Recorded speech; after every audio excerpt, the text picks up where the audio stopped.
Hello, everybody. Welcome back to another Thursday. Will, in advance, you are muted. I am stoked to have everybody back for another week. Dr. Dodson back in the house, in a very dark corner of the house. How we doing? It's the first of the month, so grab your checks and come on. Lots of people excited. Yeah, well, I am broadcasting just barely from southwestern Virginia, where I grew up. Bland County, population about 6,000. Beautiful. Our property is surrounded on three sides by national forest. As you can see behind me, I don't know if it's bright enough. Let me briefly flood the room with light. Behind me is my mother's doll case. Not creepy at all. Not worried. Not a big deal. I have come to visit my 75-year-old parents and help them with some physical labor. I have been sedentary too long. Today I mowed a 3.5-acre field with a tractor and bush hog. And I like that. That kind of work is that's how farmers get fat, because it seems like it's work, right? Because the sun's beating down on you. I'm sunburnt to shit. I put on tons of sunscreen, but the sun was like, ha ha ha, guess what? It's 2025. And you feel like it's a lot of work because you get tired, but you're just sitting on your ass and the tractor, listening to a podcast, All of our farmer listeners are going to be pissed that you're saying this. No, man, I did some real work too. I dug some holes and picked up heavy things and moved them from one place to another. That's really most of farming. Yep. Moving shit around. Sometimes literally. Yeah. I did not do that, thankfully. Although I did find some bear scat on the porch this morning. On the porch. Well, the bear, you know what's happened. See, I'm in an area where we used to have a holiday when I was growing up in school. First day of deer season was a holiday because nobody was going to come to school anyway. Everybody went out hunting. Right. You know what I mean? And this is what the Second Amendment's really for two things. I don't want to get political. The Second Amendment is for hunting for food and overthrowing the government. That's what it was written for. That's what it says. That's the text. Well, I'll tell you what has done in this area. We're totally overpopulated with deer and bear now. You know why? Video games. Ain't nobody hunting anymore. They're just sitting on their ass playing Call of Duty or whatever, starving to death because, they're about to lose their food stamps. Jesus Christ. So that's how I'm doing. How you been, buddy? We are not even 5 minutes into the stream, and we've already talked about the big, beautiful, shitty bill and the Second Amendment, and I love you so much for it. It's the 4th of July, baby. Celebrate losing food stamps. I'm all right. It's been a depressing week for both of us. We both had a lot of shit going on. Today, specifically, trying to edit the visual essay that I'm in the throes of right now was not the best mindset to be in. Well, it's turning out great. I like it. I'm so glad you think so. It's been a tough week. There's been a lot of stuff going on. My kids had some stuff at thankfully summer school is over as of yesterday, but man, this summer has been rough for him. Had some issues with his teacher and a couple friends, but some other people here are very happy to see you. Josephine wants to know if you've seen an Inn in Tokyo, The Junkman, Buffalo 66, Ask a Policeman, Two Timid Souls, and Targets. Targets, of course. And I remember I have seen Buffalo 66 a long time ago on VHS. I need to watch that again. I kind of need to give that guy another chance. The critics tore him apart after that BJ movie. Right. But I gotta give him time. Oh, and you know what? I can't believe how selfish.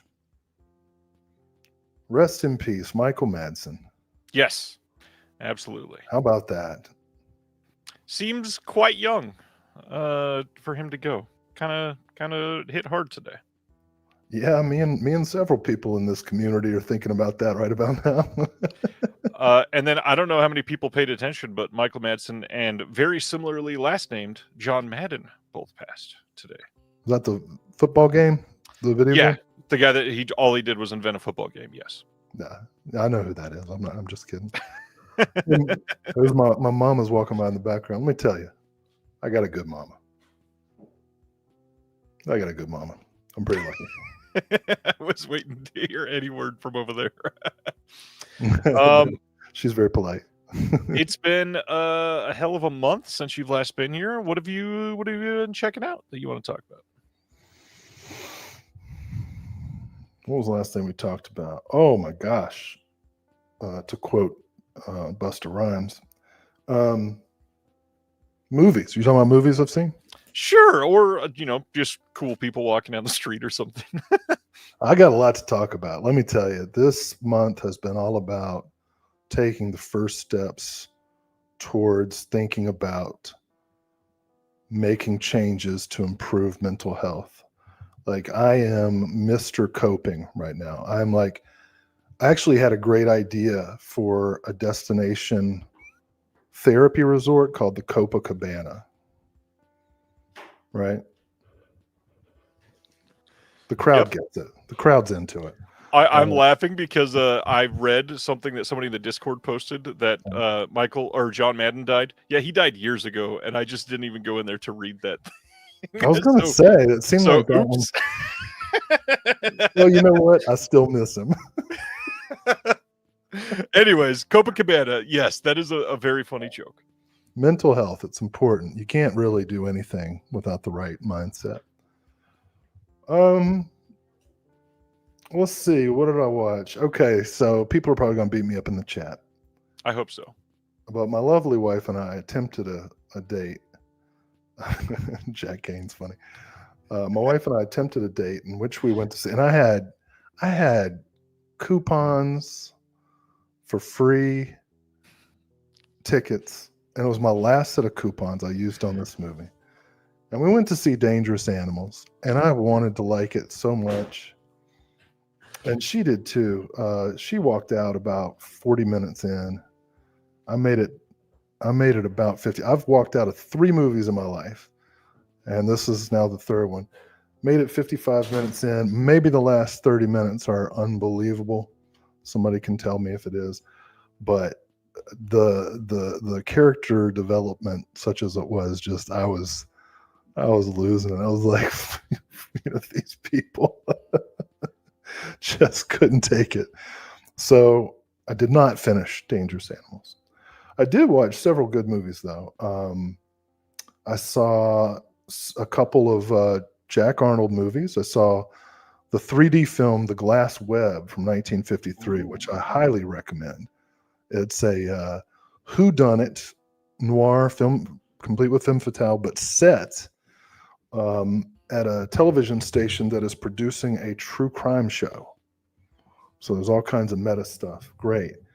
1959, Audie Murphy, saw No Name on the Bullet. And let me tell you, as I've gotten older, we've talked about this a little bit. The older I get, the more I pay attention to runtime before I start a movie. Well, this movie said 77 minutes, and I was like, you're going on. And it was beautifully written, a philosophical Western about an assassin who gets into debates with a doctor, a physician. They even play chess together. It has to be a reference to Seventh Seal, which had come out 2 years earlier. Right. Just great. Highly recommend No Name on the Bullet. I recommend for different reasons. This is the last Jack Arnold movie I watched. Bob Hope and Lana Turner. Because, Lana Turner's going for Bob Hope. Spoiler alert. Lana Turner, she's 40 years old in this movie. I don't care. She ain't going for Bob Hope. Who, by the way, had to use cue cards. Couldn't even memorize his line. Movie's called Bachelor in Paradise. He plays essentially a cross between Louis Theroux and Andrew Tate. This is Bob Hope's character in the movie. He's a travel writer, and he writes about the anthropology of romantic relationships in different cultures, if you know what I mean. And he gets into some tax trouble, so he has to come live in a suburb this new thing called a suburb that was just starting to get built in 1961. And he observes the ecology of suburban housewives, and hilarity ensues. Dustin Putman points out that Dangerous Animals character development pales in comparison to any Jim Wynorski movie, to which I will again reply, if a movie does what it's telling you it's going to do, it's a good movie. And if it doesn't, it ain't. So what else did I watch? Let's get away from Jack Arnold. Okay, here you go. I watched a newer movie that I liked on Shudder called Out Came the Wolves. It's about a love triangle. A love triangle that is going hunting. Always good to bring your boyfriend and the guy who's your best friend, who you know well, know full well has been in love with you for 20 years, on a hunting trip. There are wolves. Enjoyed it. And let's see, the last one I'll say, another short Western. This one starring a young Dean Stockwell and Joel McCrea. It's called Cattle Drive. Sexy title, sure to get people out to the Metroplex. It's about this spoiled little rich kid whose railroad baron father spoils him, as I said. Well, he neglects him, really. Right? You got to feel bad for the spoiled little rich kids. Their parents don't love them. Yep. And he gets separated from his train and lost in the wilderness, and he gets picked up by some cattle drivers and has to learn how to be a man. Beautiful date night movie. It's good. Watch the TV show. Watch The Newsroom. I've been thinking about the changes to news media over the last decade and a half, so I decided to watch The Newsroom. Don't recommend it. It's an Aaron Sorkin show. I was interested in it because it's about like the last real news, like hard news program, cable news program, as it fought its losing battle against the internet and TikTok and whatever. And if it had focused on the news stuff, I probably would have liked it. But every character was so loathsome and pompous. And all it was about all of them hooking up. And like, I give a shit about that, you know. Olivia Munn was pretty good in it. I liked her character, who was less frivolous than everybody else, which is funny. She was just in speaking of news, the news that I get on my algorithm.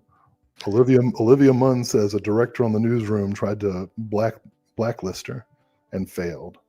That's the only news I learned today. Amazing. I'm so glad these all go together. Yeah, I went on and on and on. How about you? What you been looking at? Very different things than yourself. This last weekend went to the theater to see a couple movies. Took the wife to see F1, the movie. Happened to show up at the theater, and Mr. and Mrs. KB Loves Movies was sitting right in front of us, completely unplanned, so that was nice. Brad Pitt starring movie that's been in the works for quite some time. Didn't love it. Not necessarily my style of movie, but definitely wanted to see it. I think in my Letterboxd review, I called it the equivalent of cinematic mayonnaise. Ew.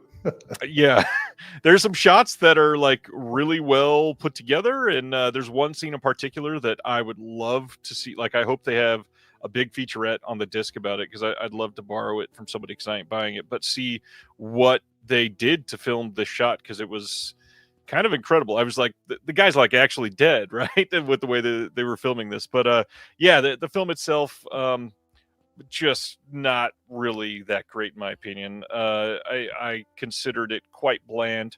The other thing though was leagues worse than that, and that was Megan 2.0. Saw the first one. I liked it enough. I didn't think it was necessarily a terrible movie, but man, Megan 2.0 was something else. Completely. Go ahead. That was the one subtitled, "This one's for you, Queens." Basically. It had the most telegraphed villain in the entire history of cinema, maybe. and I completely just wanted to. I'm not like you. I've not walked out of 3 films ever. This is one that I probably should have walked out of, but I'm getting my money's worth, even though it was A-list and technically cost me nothing that day. I do not recommend Megan 2.0. I know a lot of people love it, and I'm not against the whole plot, like tone change, because this is going for like a Terminator 2 versus Terminator horror versus sci-fi action type of change, I guess. Just not my thing. And then it bombed entirely. It's like something that really shocked Blumhouse, which is hilarious to me because the movie's not great. I saw a thing where Jason Blum was talking about the reasons he felt like it bombed. But the whole bombing. I'm sorry to interrupt your. Oh, you're good. I'm gonna let you finish. But the whole concept of bombing is so artificial, and it really weirds me out that like NPR reports on box office. Like, what does that mean to the average moviegoer? Like, because of the blockbuster model started by Jaws and Star Wars, right? A successful movie is one that makes a shit ton of money on its first weekend, and if it doesn't, then it's a failure. Unless, right, it's like a micro budgeted movie that like slow burns, like Terrifier, or in a what was that slasher movie that you hated? In a Violent Nature. Oh, I saw that too this month. Yeah, it was all right. Been doing a lot of walking. He's in shape. That's how they catch you. But it's so illusory, and it ends up destroying entire like companies and filmmakers' careers when it's completely meaningless. Let a movie air out for a couple weeks, for God's sake. You gave Thunderbolts 6 months to make its movie back. It's still playing in my local theater. It's crazy. Give Megan 2.0 time to shine. Or don't. That's fine with me. Pride. Well, I guess Pride Month is over. What are we in now? Patriotism Month. Fuck all y'all. This month is for me. Speaking of patriotism, one that we watched this week all together in the Discord as a Patreon, we all came together and watched The Swimmer with Burt Lancaster. Yeah. A very existential film. Enjoyed watching it quite a bit with the crowd. There was a lot to discuss. Lots of oh boy, were they making this and thinking this wasn't creepy moments in this movie? But really, man, the end of this movie hits hard and honestly kind of pairs well with what I watched last week, which was Pixar's Elio. Just two movies combined together, really deep in the idea of loneliness, and they hit hard for sure. Yeah, and everybody's talking smack about Elio too. Give the daggone cartoon a chance. It's very good. Elio is quite good. And then capped off my week last night with the brand new 2025 movie. For some reason, I thought this was last year, but One of Them Days. This is streaming on Netflix right now. This is a modern comedy with Keke Palmer and SZA, who have just the absolute best chemistry together. This movie is hilarious, and specifically, there is a scene in a blood donating clinic. And holy shit, that scene got me so much. If you have not seen it, everybody should probably see One of Them Days. It is so damn good. Quite fun, and really just good comedy. Nice to see something. Not a lot of comedies hit nowadays. Is SZA the one with the wig over her face? No, that is Sia. I don't know. What does SZA sing? I don't know that I can name any titles at the moment, actually. She's got a really good song with Kendrick Lamar. She performed at the Super Bowl this year with him. Is she like us? Not from what I've heard, no. You are not at home right now. You have any pickups to share? Unfortunately, I can't hold them up for the viewers, but I can rattle off a couple. Well, you know what you can do, because I actually, and I have not told you this, I have to ship them to you, but I have some of your pickups. No way! Why don't you tell the audience what we got there? We shopped at the Limelight sale that was just going on over in the UK, and you've got Claire Denise Chocolat, you've got Birdie, you've got Track 29 from Indicator, Little Murders from Indicator, you've got The Private Life of Sherlock Holmes from Eureka, and then is it The Fugitive? They Made Me a Fugitive from Indicator, and they got here extremely quickly. I feel like we just had that conversation about what to get, and they're already here. Yeah, well, shout out to Little Murders. I forgot. I also watched that last month. Shout out to Sam Deegan, who recommended that on her podcast right after Donald Sutherland passed away. I saw it on YouTube, didn't realize that there had been a physical release, and there it was when the sale hit. I want to shout out Limelight. This showed up with a handwritten note, thanking us for shopping at the sale. It says, "Dear Ryan, I would like to thank you for ordering with Limelight Collections. This is our first sale, and your custom means so much to us. We look forward to seeing you again soon, the Limelight team. And just to be in the politeness spirit, I also added the other movie that you wanted and got you Werner Herzog's Radical Dreamer for free. Thanks for being amazing. This is yours, buddy." Wow, that is really nice. No, seriously, well, that's a long story. We got a lot to cover tonight, but remind me to tell you, but next week or next month, let's talk about generosity. Okay. Generosity. I want to talk about someone very generous. Some people are asking why you had to order my stuff. We are both broke, and so we decided, but we're also irresponsible. So we decided to be irresponsibly responsible and save on shipping. Split an order so we could get free shipping. Yeah. So, what were we talking about? Pickups. So yeah, those things, and then of course there was the Criterion sale. I got a Nora and the Brazil 4K and the Wages of Fear 4K. Barry Lyndon, Adventures of Antoine Donneau. I was really excited about that because that lets me retire both my DVD box set and my Blu-ray of 400 Blows. So that's a lot of space saver. Killer Sheep, Barry Lyndon, Night Moves, Mishima, Life in 4 Chapters. Those are the main things. I've been ordering a couple things off the Vinegar Syndrome sale. Every year when they deep discount stuff, that's when I do blind buys. I'll get one thing a day, and tell myself that that's cheap, and then at the end it's like, oh shit, I spent $200. Whoops. Yeah. So, but good. The Criterion sale is always an exciting time, and gosh, all the big announcements that have been coming that we'll talk about tonight, but also the big announcements from the last few weeks from Warner and from, the Warner Archives announcements alone have been great.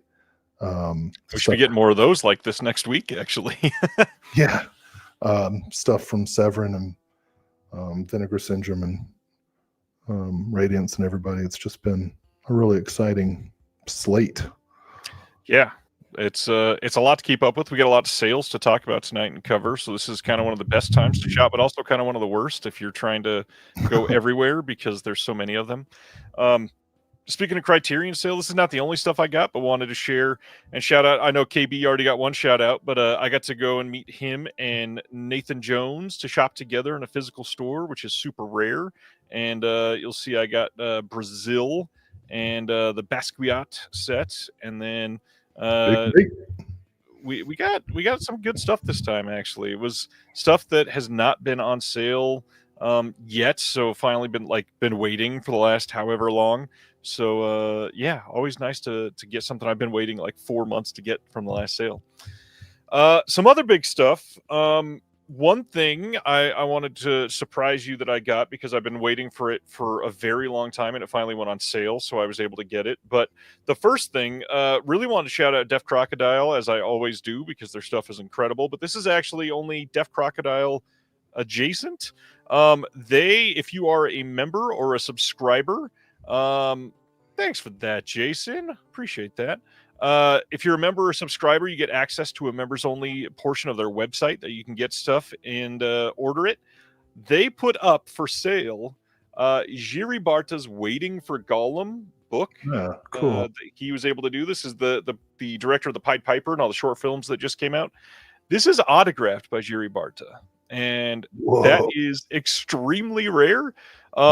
This book without the autograph is crazy expensive because it's out of print, and it was quite a lot cheaper on the Deaf Crocodile website. So thank you to Craig and Dennis for that. It is amazing. But my big thing that I'm excited about, and I'll just give you a tiny hint. You'll know what it is, but maybe some people that aren't excited about this won't. This is Radu. You did it. So I've been waiting a long time. Don't put them in too much light. The Subspecies Coffin box set from Full Moon. Worth it. It is on sale right now on the Full Moon website. I decided to pick it up because not only is it on sale, but I'm a affiliate member of Full Moon, so I used my own affiliate link and got another little kickback from it. Nice. So yeah, tried to save a little bit of money. If anybody wants to buy from Full Moon and you want to help somebody out in the process, sale's still ongoing for like 4 days. Let me know and I'll send you my referral link. I think if you use the word connected as your coupon code at the end, it'll go to me also. So CONNECTED. Well, that coffin box is down to like under 90, right? It is, but it's Charles Band, so they keep restock. Oh yeah, price wise, yes. I think it's 87 at the moment. I mean, look, it's all 5 movies plus Vampire Journals and soundtrack and the glow in the dark Reddit. I love the Subspecies movies. So I had this on my list ever since I had about an hour and a half long conversation with Heather Drain about indie vampire films from the 1990s. Yeah. And I was like, I don't have Subspecies, so I needed to get it. It is something that I will be going through every single movie here in the next couple months. I bet. I got a couple other things, but we'll save those for the next show because. Did you all talk about To Die For? Probably at least a little bit. It's been, I think it's been almost 2 years since we had that conversation, so I don't remember. Yeah. I've never talked to her before, but I love her stuff. I also want to say, as anybody can tell from looking at me, I am obsessive about 80s and 90s hip hop. It's true. But I have to admit, I don't know shit about what's going on now. I heard the Kendrick Lamar song for the first time last week. The one where he says Drake is a pedophile. Yep. And it was okay. But like, I'm looking around trying to learn the new stuff. I found this great artist, B for Better. I'm sure some of the people know her. She's from Mississippi. Oh my gosh, she's great. Check her out on YouTube. And you know who just came back after a long hiatus? Pride of North Carolina, Petey Pablo. Yes, he did. So pretty excited about both of them. But yeah, I'm trying to get caught up. I'll get on the SZA tip. Can we say it a different way? Because I think we're still doing phrasing. That was. I was referencing Bone Thugs and Harmony at the beginning. Yeah. Oh boy. Tyler wants to know if you enjoy the music stylings of Pitbull. I know who that is. I have not. I couldn't tell you if I've heard a song. I don't know what it is. He will definitely tell you his name if you forget it. Oh, it was like DJ Khaled does? I know that guy. Is Criss Cross still cool? Man,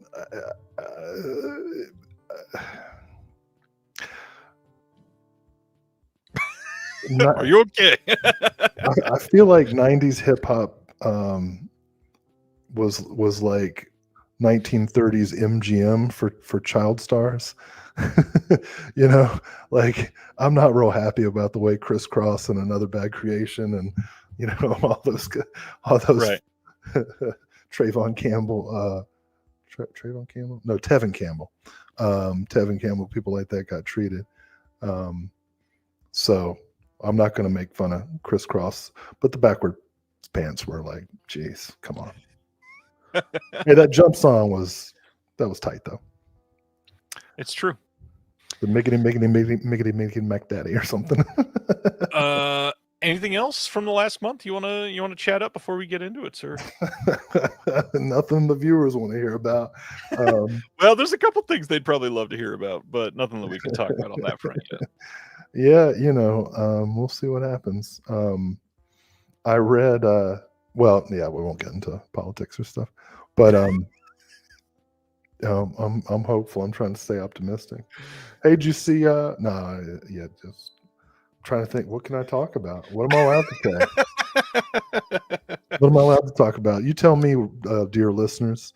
What would you like to hear us discuss? I'm hopeful, especially after some things I've seen online in the last week, that next time you're on, we're going to be able to talk about our biggest project yet, probably. Finally. Can we talk about anything? Oh, Ironheart. Ironheart's out on Disney Plus. I have no idea what that is. She's Riri from Marvel. She's the new Iron. She's like an Iron Man or something. I don't know. I think we talked about Gator Bait last time, Jason. But you want to talk about Gator Bait? You know what? Just for coming soon. For everybody that has not had a lot of time to hear you talk about it, how about maybe your favorite personal interaction with Joe Bob Briggs so far? Because you've spent time like driving to your house with him in your car. You've spent time at your house with him. You've helped like run his table for him at an event. I haven't run the table, but I'm that should be happening. Oh well, yeah. We're going to. I can say this, right? Yeah, John Daly and I are going to Nashville to interview him at a performance of How Redneck Saved Hollywood, and I'm really excited about that in-person interview. And we'll tell you what it's for soon after it's finished, I hope. I can't really share. I asked him. I did take the chance to ask him about some of his non-Joe Bob writing, and he talked about it a little bit, but didn't get too far into it because he didn't know what I'm going to do with it, because he was a journalist. He wrote about politics and social issues and stuff. So. He's just a very gracious guy, and actually pays attention to what people are saying to him, and it was really cool. Yeah. Sorry, I know I didn't go in any like fun story direction, but hopefully I'll have a fun story here at the next episode that I do in August. Well, no, I guess I can't talk about that yet either. I don't know. You're the guy who's in charge of this stuff. I mean, there's so much that I want to be able to say. I will tease publicly since I already said it in the Discord. But we just had in one day, Will and I signed our first contract with the studio, and then later that day. Oh well, yeah. Mm-hmm. Hold on. Later that day, had a virtual conversation with a horror master that Will worships with every being that he is, and I have loved for decades. And part of that you will see soon on my channel, and the other part of that you will see when we can discuss it. Yeah, let's move on. You don't want to keep hyping that up? Come on. No, I mean once we can say what it is, we can share it. But now it just sounds like we're kissing each other's ass.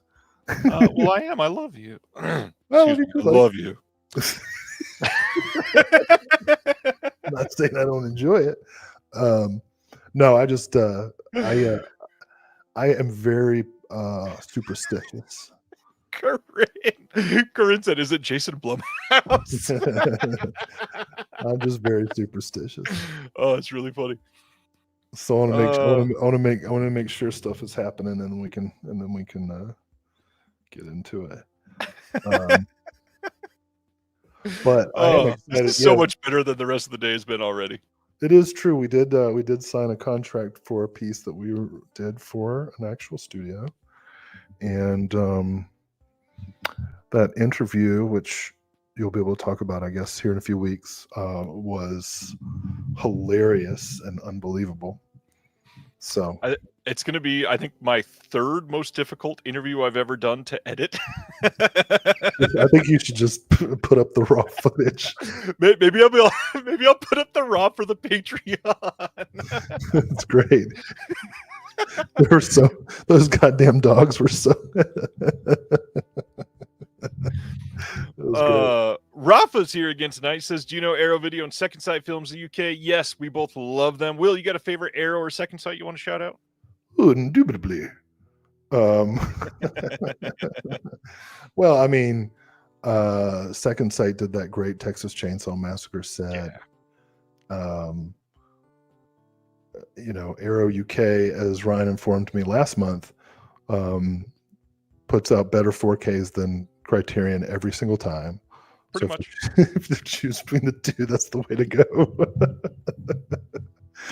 I can't remember what's my favorite thing from Arrow UK, because I don't really separate the US and UK releases on my shelf, so I don't pay attention. But I got a ton. Like, I've got a whole, I'd say I have about 400 Arrow releases, mixed of UK and US. Shouting out very specific Arrow UK releases, I am so stoked that they put out Shock Treatment, and we have not got that in the US. So that's a big one. Yeah. I don't think that's in print, so I'm sorry if you don't have it. I should not have said that. Hey, let's go to our announcements, because it's already almost 40 minutes in. As we already discussed, the Criterion half-off sale is happening now, and it's a really good sale this time. First off, there's all kinds of stuff going on sale for much lower on Amazon, which I'm not necessarily saying to shop with Amazon, but it's kind of crazy. Like, there's been 4Ks go under $20. Yeah, and I do have to say, I ordered today. Thelonious Monk went down to 16. Right? And I was like, yeah, I'm going to have to do that. It's so cheap compared to getting it brand new. Sorcerer 4K was at one point like $14.28, which, what? It was for like 8 minutes. I posted it in my Instagram story to try to get as many people as I could on it, and everybody, like 8 seconds after it posted, was like, "It's gone, you idiot!" and something. Yeah, I got lambasted after posting that, just so everybody knows. And see, that's why socialism can't work. You know what I mean? There's limited quantities of good things, and they should go to the people who deserve them. That's right, the wealthy elite. I'm coming out pro-wealthy elite.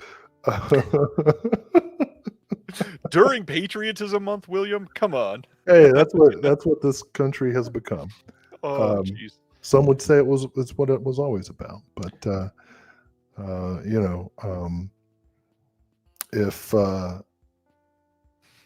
if I can't enjoy inheriting wealth through the sweat of my own ancestors, then I don't want to be here. I understand that entirely. I hate rich people so much, dude. So the Criterion Collection on sale at Barnes & Noble all the way until July 27th. Works in-store and online. Check it out. I just remembered I have rewards at Barnes & Noble too. Damn it. I should probably go get one more. Let's go. Speaking of Arrow Video, Arrow UK is releasing the 4K of American Gigolo that they did in the US already. Oh, cool. It has the site exclusive box if you want on this, or slipcover, whatever it is.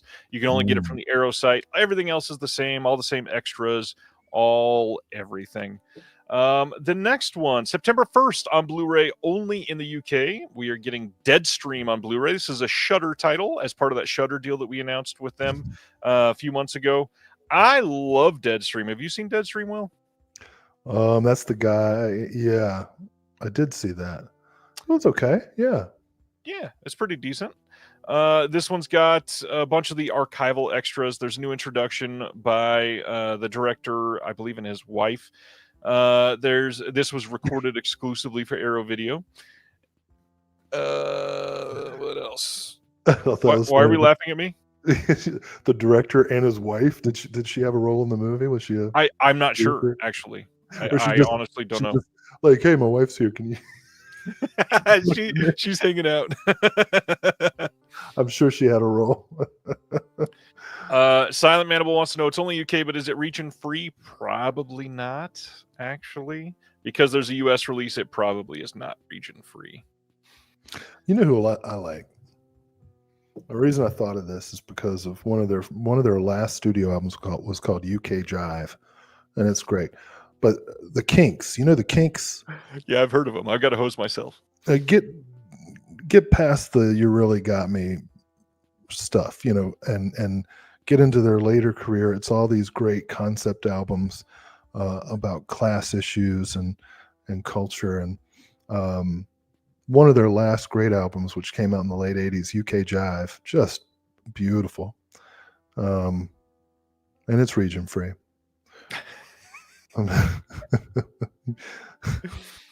So that's Deadstream. I like the movie. Will is okay about it. September 15th. Yeah. Okay. September 15th on Blu-ray in the UK, we get Lucky McKee's The Woods from 2006. I've not seen this one. Lucky's been on the channel. He's a good guy, good director. I need to see this. Stars Bruce Campbell. It's a big thing. Rachel Nichols is in it. That's all right. Like, it's better than The Village. The Shyamalan man. No Shyamalan shitting tonight. Oh, did I tell you that I watched what's it called? The concert movie? Trapped. Great. We talked about that? Are you serious right now? I love Trap. Oh my God. It is so entertaining. For whom? Everyone. Bunch of thirsty housewives. No. Let me tell you real quick. So I The Woods is good. Everybody buy it. I'm gonna make sure it stays up on the screen for a minute. We didn't talk about Trapped for real. Nope.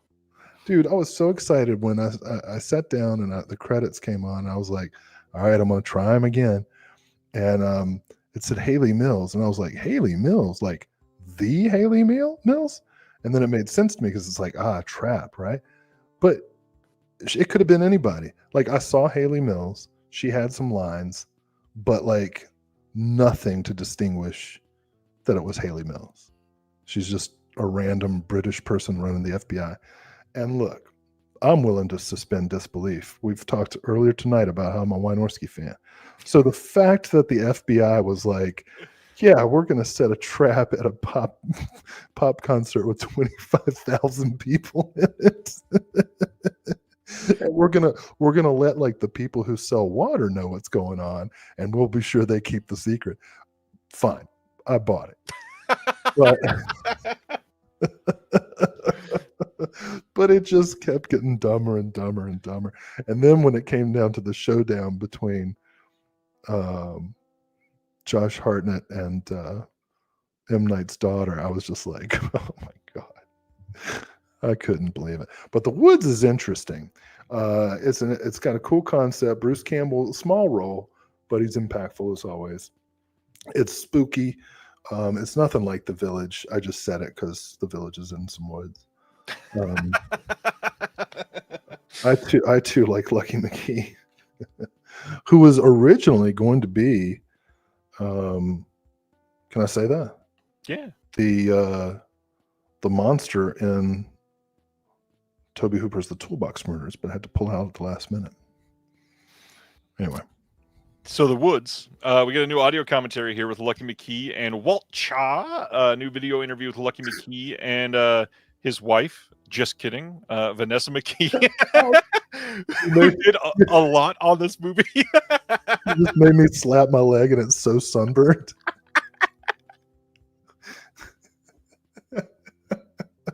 We're going to be years, 6 hours tonight, and I love it. Oh man, there's a brand new video interview with the actress Agnes Bruckner on here. New featurette showcasing Vanessa McKee's original storyboard artwork for the film. Never before seen behind-the-scenes footage from the film set, sourced from Lucky McKee's personal archive. Illustrated collector's booklet with new writing by Walt Shaw and Mia Boffey. Yeah, I think I need to get this, and I'm excited for it because I've not seen it. To quote Wayne, Chaw.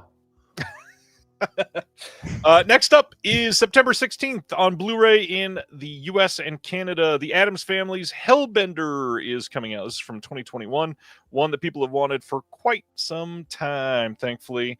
This is for those that have not seen the Addams Family. They're the ones that did The Deeper You Dig and a handful of other movies. Arrow's given them quite a lot of love over the last few years, so it's nice to see them do this. But Hellbender seems to be most people's favorite release from theirs. This or one other. But yeah, this is pretty cool to see. New audio commentary with Toby Poser, John Adams, Zelda Adams, and Lulu Adams. New visual essay by the filmmaker Jen Handorf. Featurette on the visual effects by a visual effects artist, thankfully. There's new artwork by Beth Morris, who I just had on the show to talk about her art. Nice. And then new writing on the film by Natasha Ball and Kat Hughes. Have you seen Hellbender? No, but I've been on one. No. Yours was a hellish bender. No, call it what you want to, man. Bearded Film Guy likes the artwork. I think we're going to see a very beautifully soft lit Instagram video here before too long. And you know what? I'm going to watch it and probably save it. Save it? That got creepy kind of quick, and I like it. No, well, sometimes I'll, just go through my saved collection because I don't want to. You hear that, Chris? Will saves your videos. Come on, man. September 30th, Arrow's releasing The Good, the Bad, and the Weird on 4K here in the US and Canada. They had already released this in the UK, and thankfully, right after I picked it up, that's when they're releasing it here in the US. Thank you for your service. Yep. Amazing. Nothing new on this, but you might want to pick it up. It's a fun movie. Have you seen The Good, the Bad, and the Weird? Yeah, it's pretty good. Yeah, this is a very fun movie. I used to say, I noticed that I had a tick on this show where I would always say, "Oh, I'm excited. I'm excited about this. I'm excited about that." And now I've noticed I just say, "That's pretty good." I got to find a way to change up my responses. Like a year ago, somebody posted in the comments, "Hey, Ryan, we're going to drink every time you say interesting tonight." And now I try to never say the word in my life. You're saving lives. They're on a hellbender. That is true. But the big one for many people from Arrow for this month, September 29th over in the UK, September 30th here in the US and Canada, Creep Show 2 on 4K. This is pretty much the exact same release that they did a handful of years ago. I think it's been 5 years, actually. The difference is this is only the red cover. I think when they did it before, there was 3 different color options at some point. There was a Canadian cover, and then the red cover, and I think there was a site-exclusive purple cover, maybe? Yeah, it's been a while. But, yeah, they had a lot of options for this one. I used to never care about packaging until I met you. And I'm not saying you made it happen. It's just that when I started watching this show and being on it, I noticed that, and really the industry started shifting more towards caring about packaging. Yep. But now, like, I actually pay attention to it and I'm like, making decisions, right? Different editions. Meanwhile, every now and then I'll just go drop $100 on Warner Archive titles and be delighted. But there's been a couple of like Warner Archive suspicious comments tonight. Is there something I don't know? No, I was about to comment on. We were just talking about Criterion's great deals on Amazon. I don't know if you're paying attention. Like every day, there's been 2 or 3 sneaky Warner Archive deals that have been shocking. Like there was a title this week that was $6.50. Don't tell me that. Crazy prices. All right, I'm gonna open a new tab. That's also a reminder to everybody to follow, not just on Instagram, but everywhere else. Because Instagram doesn't get any of the deals and all that because you can't click links. So you got to check on Facebook or Threads or Twitter or Blue Sky. I'm everywhere, but those deals they get really good, and I try to post as soon as I see them. What in the hell? I'm looking at my Warner Archives wish list. Jeez.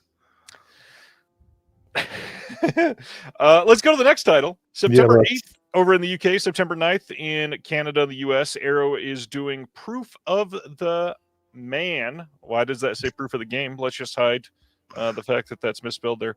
This is from 1977. I need to change that title. This says, when mixed race Johnny Hayward heads from his Harlem home to Tokyo, he becomes the victim of a brutal stabbing in the elevator of a plush hotel hosting a catwalk show by elite fashion designer Kyoko. That same night, Kyoko's son, with her powerful politician husband, Yohei, is involved in a fatal hit-and-run accident and flees the country. Suspecting the incidents may be linked, Detective Munuse heads to New York to investigate Johnny's background. Here, he is partnered with local detective Ken Schulten, whose own links to Japan dredge up painful memories from Manuse's childhood. This is supposed to be really great, actually. We get a new audio commentary with Rod Busher and DJ Scheme Richards. New video introduction by Earl Jackson on this. New filmed discussion with critics Junya Sato, biographers Tatsuya Matsudo and Masaki Nomura. There's also a booklet with new writing by Michelle Kisner. Hey. And Alexander Zoltan. Worth it. Proof of the Man. Yeah, I need to check this out. Proof of the Man, not Proof of the Game. Well, you can take the man out of the game, but you can't take the game out of the man. Yeah, that works. Sibner just sent me this deal. I'll post it here in the chat. Will, I think you already got these, but Looney Tunes Collector's Choice Volume 2 is only $11.26 right now. These are the new 4K ones? No, it's just Blu-ray. They're not doing any Looney Tunes on 4K. Oh, all I have is the 6-volume DVD set. These are all new things. They are. Carnation. When I click on the link, it doesn't do anything. Here, I'll send it in the private chat too. And a coupon. If you got a coupon on top of that, let me tell you something. I like to think of myself as savvy. But the little coupons that Amazon does, they get me every damn time. That's kind of crazy. Rafa wants to know, does Arrow Video still release Blu-ray steelbooks? Did not hear any news about this since 2021. They've released a couple since then, but not really any in like large numbers at all. So probably either getting away from it entirely or just very rarely. All right, I think that is going to be our last Arrow title with this one, and that is September 1st in the UK, September 2nd North America. We got a 4K of Lost in Space from 1998. This is why Shout was only able to do Blu-ray, because Arrow had the 4K rights coming. Woohoo! They definitely one-upped them. That fucking movie. Excuse me. I didn't realize my mic was on. Way to play it off. We got some new interviews here for those that love the movie. There is a booklet here with writing by Neil Sinyard, articles from the American cinematographer, and an excerpt from the original production notes. Do you hate Lost in Space, Will? Nah, it's fine. Who's talking about Desperado? Well, Desperado came out in a steelbook last year. Oh, I see. I used to be in this band, and my bandmate did this incredible impression of Tom Waits singing the Eagles' Desperado. It's one of the funniest things I've ever seen. I wish I could recreate it. Well, anyhow, Lost in Space. Oh, I remember that came out when I was working in a video store in my youth, and it was one of the titles that the studio was trying to push. So we had like a whole wall of Lost in Space. Ironically, no way you could lose your, lose where it was, your location. Right. It was just bland, and with, I guess it's the CGI of the time, but it felt like one of those movies that was just focus group to death or producer noted to death. So maybe if I saw it again now on 4K, I'd be like, wow, this isn't dangerous at all, Will Robinson. Tom says really likes the Lost in Space artwork. The movie, not so much. Lived for the TV series as a kid. You get it for the packaging. And that makes perfect sense, Tom. Jim says, also love the TV series, absolutely hate the movie. Yeah, that is about what I heard from everybody. All right. You know what movie I'd like to make adapted from a TV series? I'd like to make Gilligan's Island. I can see that. I can see that doing good, actually. Like today, and like add some. I'd put them on one of those islands that's about to go under because of climate change. So like, there's a. They can't just live in paradise, right? Like the first half, there's some paradise stuff, and then they realize, oh shit, we're maybe like a year away from drowning. We got to figure this out. I am a terrible person because I was so waiting for you to say. And so they go around like the crest of this hill, and they realize it's Epstein's Island. And damn, dude. Anyways, let's get away from Arrow Video. Speaking of great movies, Megan 2.0 is getting a 4K steelbook from Universal. You can pre-order this now, and it will come out eventually. I think it came out already. Whoa! We'll love this movie. September 8th on 4K. Vertigo releasing over in the UK is putting out Dangerous Animals from this year. We get Alamo PSA, Meet Jai Courtney, and then Tucker's Experience, Meet the Animal. I gotta be honest, I didn't say much earlier. I really liked Dangerous Animals. I think it's a lot of fun. Why don't you do a Discord watch along, and I'll come in for the last 30 minutes just to see what I missed. Yeah, we could probably do that.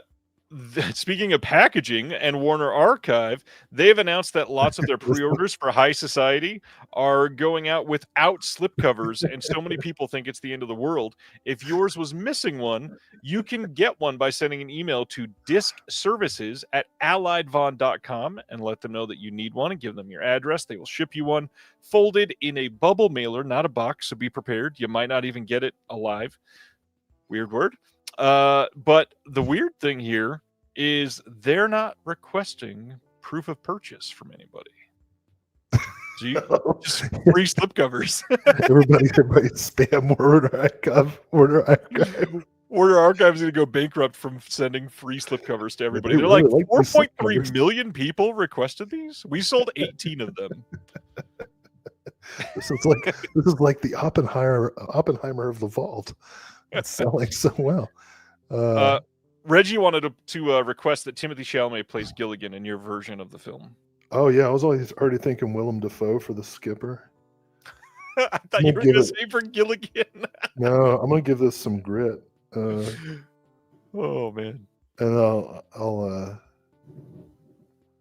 I'll cast Idris Elba as the professor and make the internet like lose its fucking mind.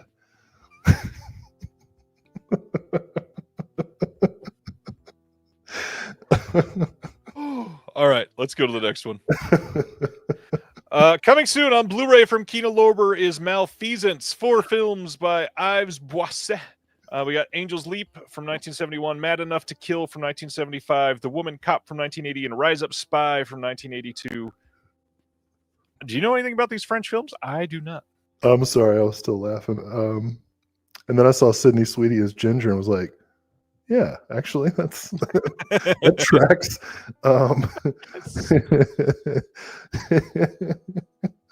No, I don't know any of these. Oh man!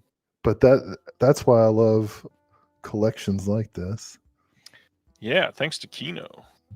Nice.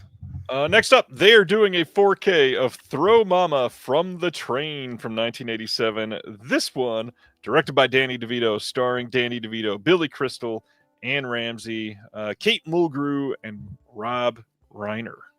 Shout out to Anne Ramsey. Rest in peace. Yeah. Just passed away last week. I love Danny DeVito. I love so much that he just went to the season premiere, the 17th season of It's Always Sunny in Philadelphia, red carpet event, and he was wearing Crocs. I have to teach I think I've talked about this before, but I have to teach this history of television course sometimes.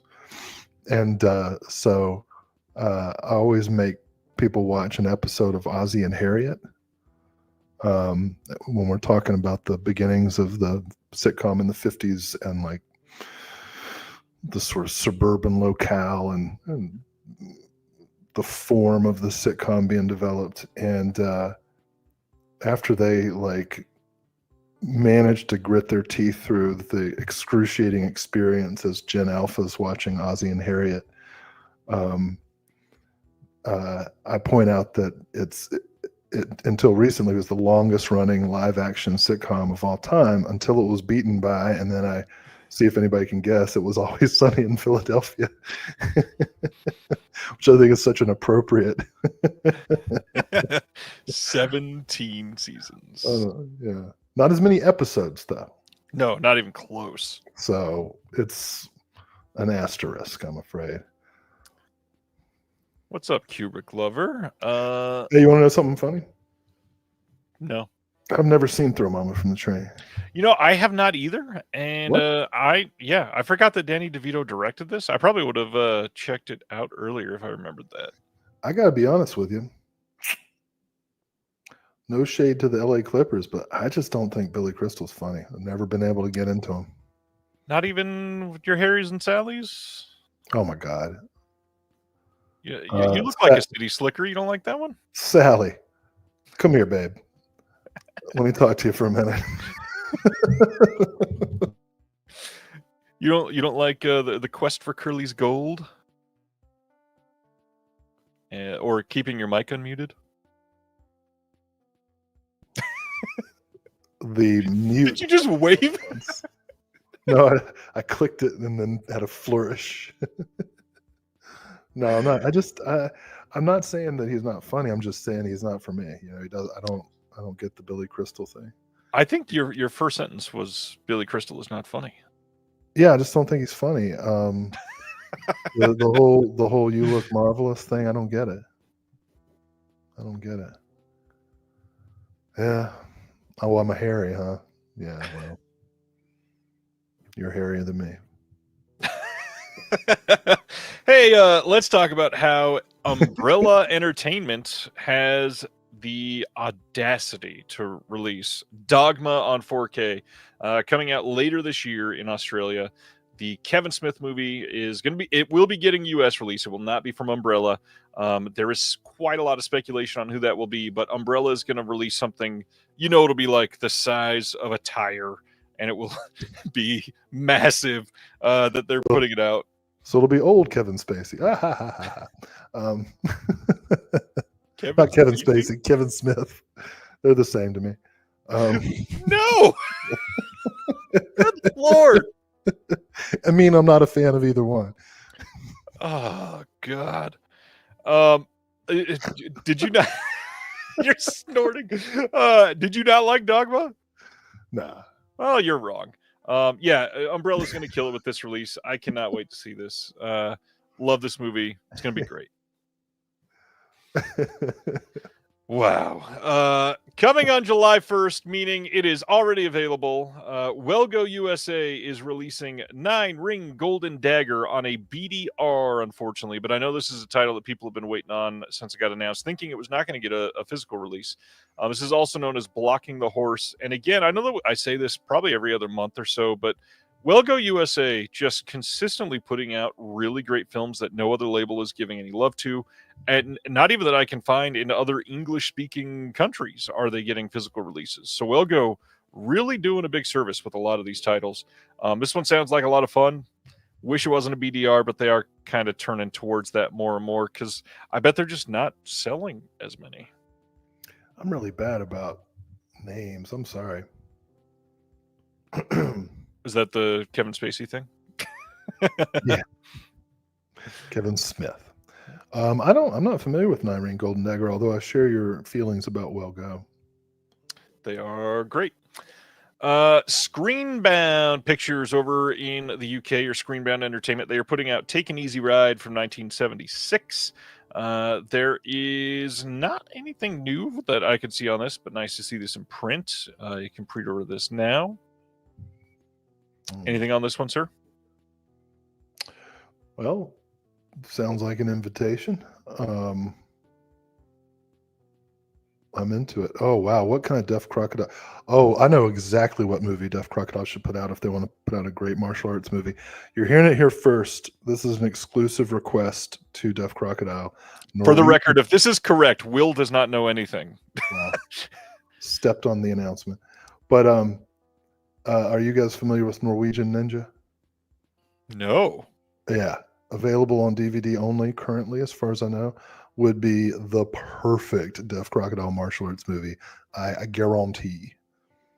Craig is furiously Googling right now. Please do. It is. And it's not, I mean, there's comedy, but a lot more like dramatic gravitas than you would think. Interesting. Yeah. Is it actually Norwegian, or is it from somewhere else? No, he's a Norwegian ninja. By the way, I hope nobody can hear that. There are my Craig says, you have a camera on me? I hope people can't hear that. My neighborhood is incessant about fireworks, and it is like nonstop right now. And it sounds like it's right out the window by me. And I feel very, very insecure that you guys are just hearing popping sounds as I speak. Around this time of year, I always like to watch compilations of fireworks gone wrong. You know, people knocking shit over and blowing their garages up. And yeah, we've done that. I probably shouldn't admit this on camera, but hell, why not? A friend of mine, we used to his dad was a metal worker, and so he had access to oxygen and acetylene tanks, and so we used to make really small oxyacetylene. You would call them bombs, but they're not bombs. They're just light explosives.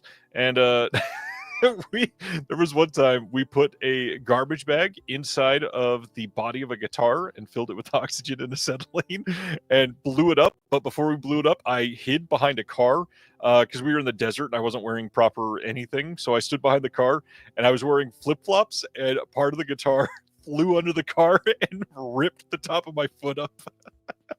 Dumbest injury ever. Yeah. Nice. What's this email about? I am under. What's that? Anyways, I was kidding about what I just said. Let's go to the next one.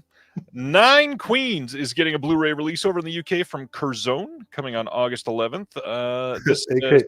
AKA, how many people saw Megan 2? This says, set in Buenos Aires over the course of 24 hours, Nine Queens is a taut, highly seductive heist thriller in which nothing is as it seems and where no one can be trusted. A naive young con artist teams up with an enigmatic, experienced master criminal for what could be the crime to end all crimes. This gets a behind-the-scenes featurette, TV spot, theatrical trailer. It's a Spanish film, and I have heard this is great. I think Megan 2 heard me. Did that doll just move in the background? Man, let me tell you, I grew up with this dog case. I've had some nightmares in my life, let me tell you. I bet. Yeah, this looks like a solid release. I need to check this out. I saw a thumbs down in the chat, but I'm not familiar with it, so I don't know. Saw a thumbs down. I did. What? Am I wrong? He actually said, I would give a very big thumbs up to Nine Queens. Well, that's not what I saw. You should try reading. You should try talking about Brenda Lee. All right, let's go to the next one. September 5th on Blu-ray in the US from Mercury Studios, we get Brenda Lee rocking around, the story behind the iconic singer. This is a brand new documentary that has been compiled. Brenda Lee is the one that got famous doing Rocking Around the Christmas Tree.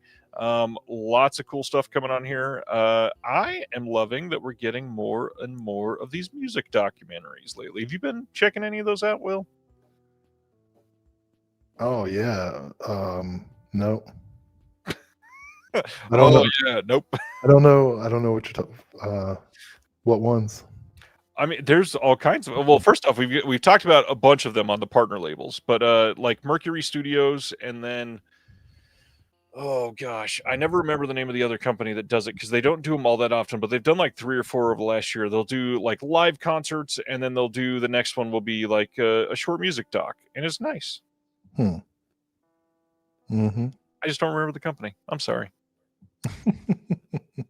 All right, that was Brenda Lee. Next up is Cult Epics here in the U.S. September 16th. They are giving us a Blu-ray of Dakota from 1974. I feel like this is a Will movie. Have you seen this one? No, but it does look interesting. Why do you feel like it's a Will movie? It's Dutch. I'm not Dutch. I know. I just wanted to see your reaction to me saying that. No, it's European and from the era that you've seen a lot of films from. So yeah, I feel like I should have seen this. It's the last Scorpio film by Wim Verstappen, who also did Pastoral 1943. New 2K restoration of the movie, new audio commentary by Peter Verstraeten. There's a Dakota Press Flight Cannes Film Festival 1978. Photo gallery, some trailers, new artwork, and yeah, I mean, I bet it's pretty decent. Hard to fly playing with those shoes.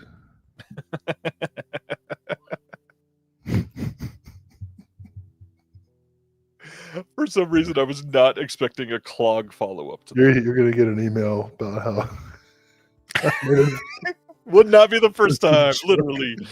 All right, August 19th on Blu-ray in the U.S. from Sony, The Boys Season 4.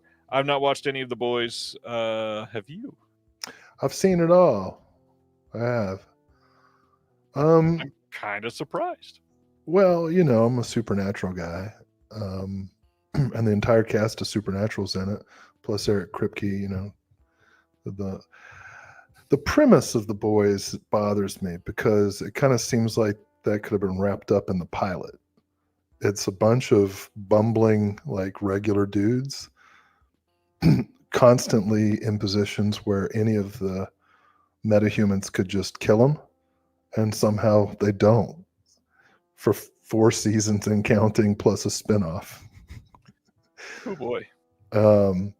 And yet it's entertaining, you know. It's like it makes me wish that Supernatural had been able to be on a streaming service like this with no network censorship or like the constraints of an episodic, like standalone episodic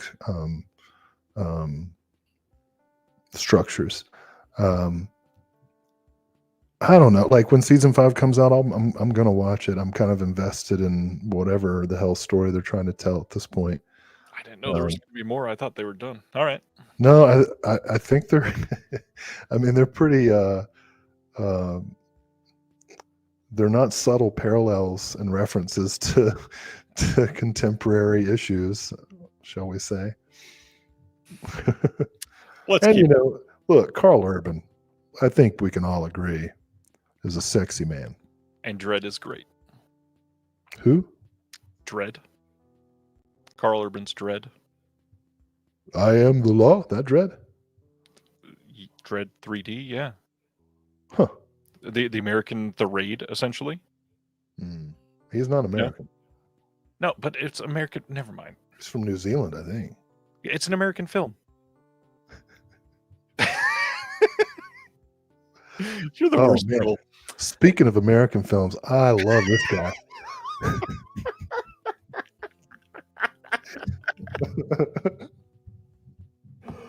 Oh my gosh. August 4th on Blu-ray in the UK, not America. Studio Canal UK is putting out, as part of their Vintage Classics line, Two-Way Stretch from 1960 starring Peter Sellers, classic American here. He can play anything. He can. He is a stretch of an actor. We've got new Peter Sellers Criminally Good featurette, new Two-Way Stretch, Sellers on the Inside featurette, audio commentary by authors and comedy historians Jim Ross and Robert Ross, BTS Stills Gallery, and more. And if that's not enough to Sellers you, You also get Heavens Above coming on the same day as part of the same collection with more Peter Sellers in this one. New Sellers Takes Off in Heavens Above featurette, new Heavens Above Q&A with Daily Mash's Tom Whitley, Eva Griffith, and Benedict Morrison. New Heavens Above, The Mask Behind the Mask. And I have never seen either of these, and I need to. Either, but I'll tell you my first encounter with Peter Sellers. Spoiler alert, he's funny. When I was working at the video store back in the day, this is in the South, so when we hear northern accents, everybody kind of like looks up, Right? And it was like the video store was right across the street from my college, and the college was for rich, like prep school New Englanders and New Yorkers who couldn't get into the Ivy Leagues. So you fit right in. Got it. Oh yeah. So,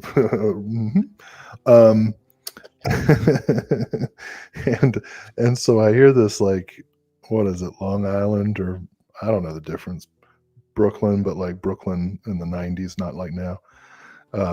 This guy, and he looked like the Don't Squeeze the Charmin guy. You know what I'm talking about? Those I do. commercials. Or maybe no, it's the Dunkin' Donuts guy. Isn't that the same guy? Time to make the donuts. Well, anyway. So he's got this, I guess it's his daughter or whatever, and she's wearing some kind of like outfit that's been sewn together from various like thrift store finds, and got like these awful 90s white people perversions of dreadlocks, that kids from prep school come to college and be like, I'm going to be a weed dealer.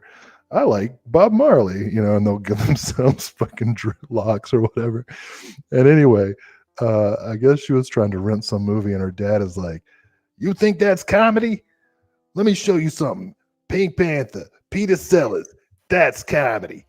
And I had never heard of Peter Sellers at that time, so I rented the Pink Panther, and that shit is so funny. I have never heard you do a 1997 Brooklyn, and that was amazing.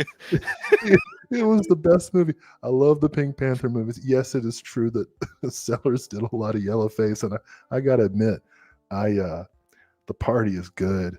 It's really hard to deal with the party where he plays an Indian, but it's really funny. His British comedies hopefully will be a little less problematic to watch. But probably not.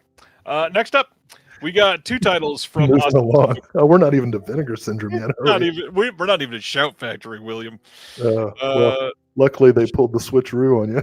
Yes, they did. We'll talk about that for sure. Coming in early fall this year, Oscilloscope is releasing on Blu-ray and DVD. I tried to practice this beforehand. Let me see if I can get this right. Volcanizadora. That's probably not how you say this. It's from 2024. Great art on this one by Seek and Speak, says Sam Smith. Thanks, Sams. Two friends trudge through a Michigan forest with the intention of following through on a disturbing pact. Once their plan goes shockingly awry, the haunting consequences of their failure can't stay hidden for long. Got some good extras on this. Got a commentary, behind the scenes doc, deleted scenes, a short film, and a trailer. I've actually heard this one's pretty good. Oscilloscope, just like random people will never see these types of movies, and I'm so glad they're doing this. Yep. I was trying to think about how to make a joke about Leonard Nimoy and Pia Zadora, but I couldn't get anything to come together. Never mind.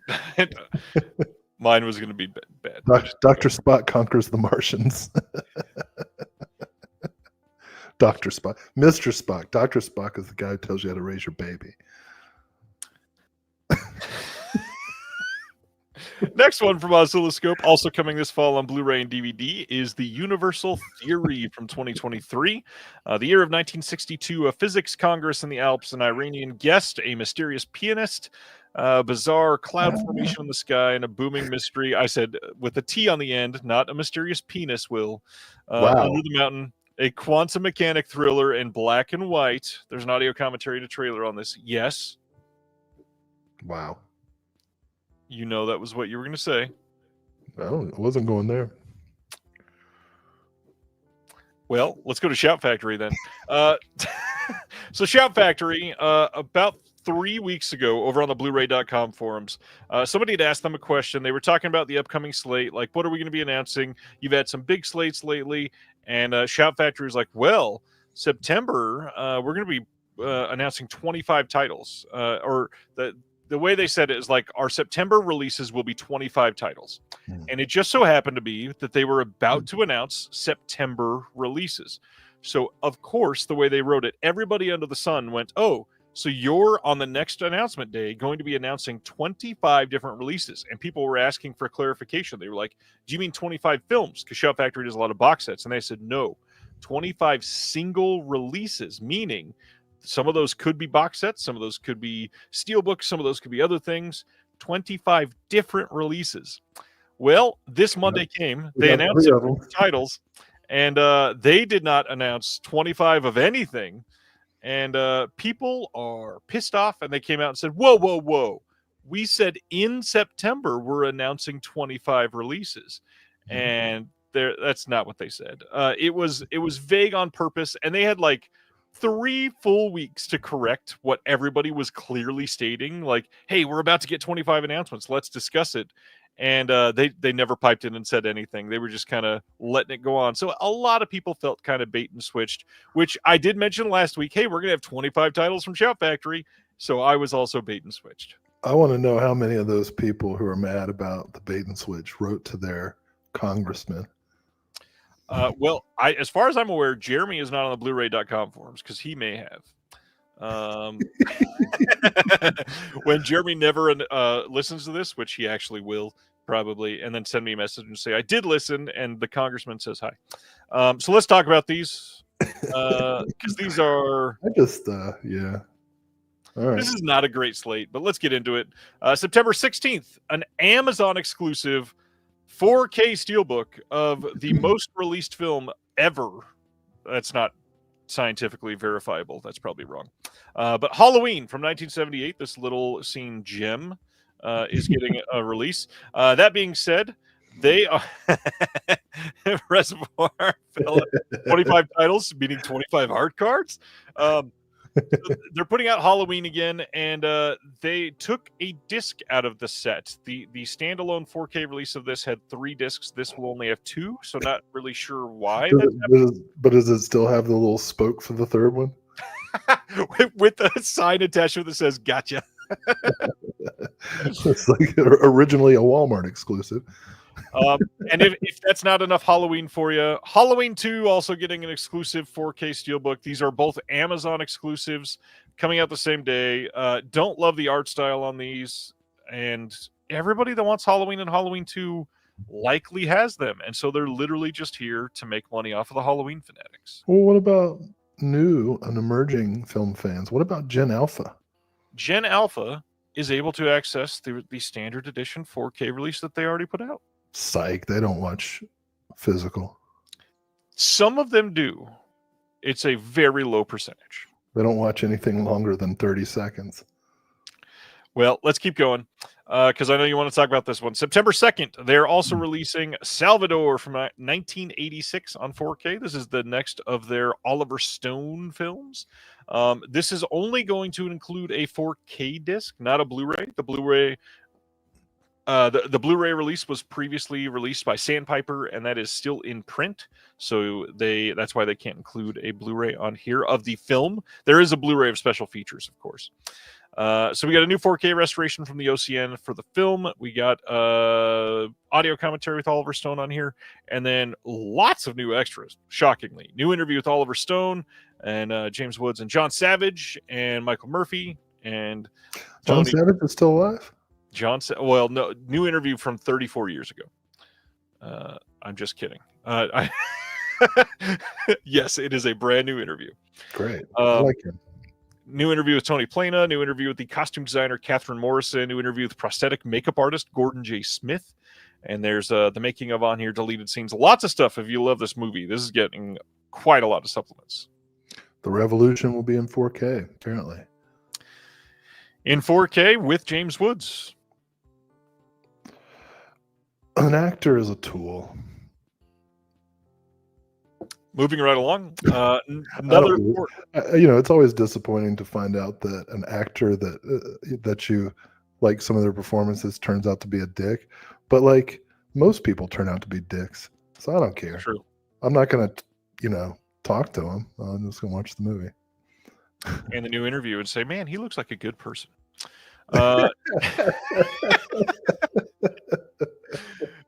Next up, September 9th, they are re-releasing another film in a steelbook, and I am shocked about it. And my shocked face kind of looks like the front of this steelbook.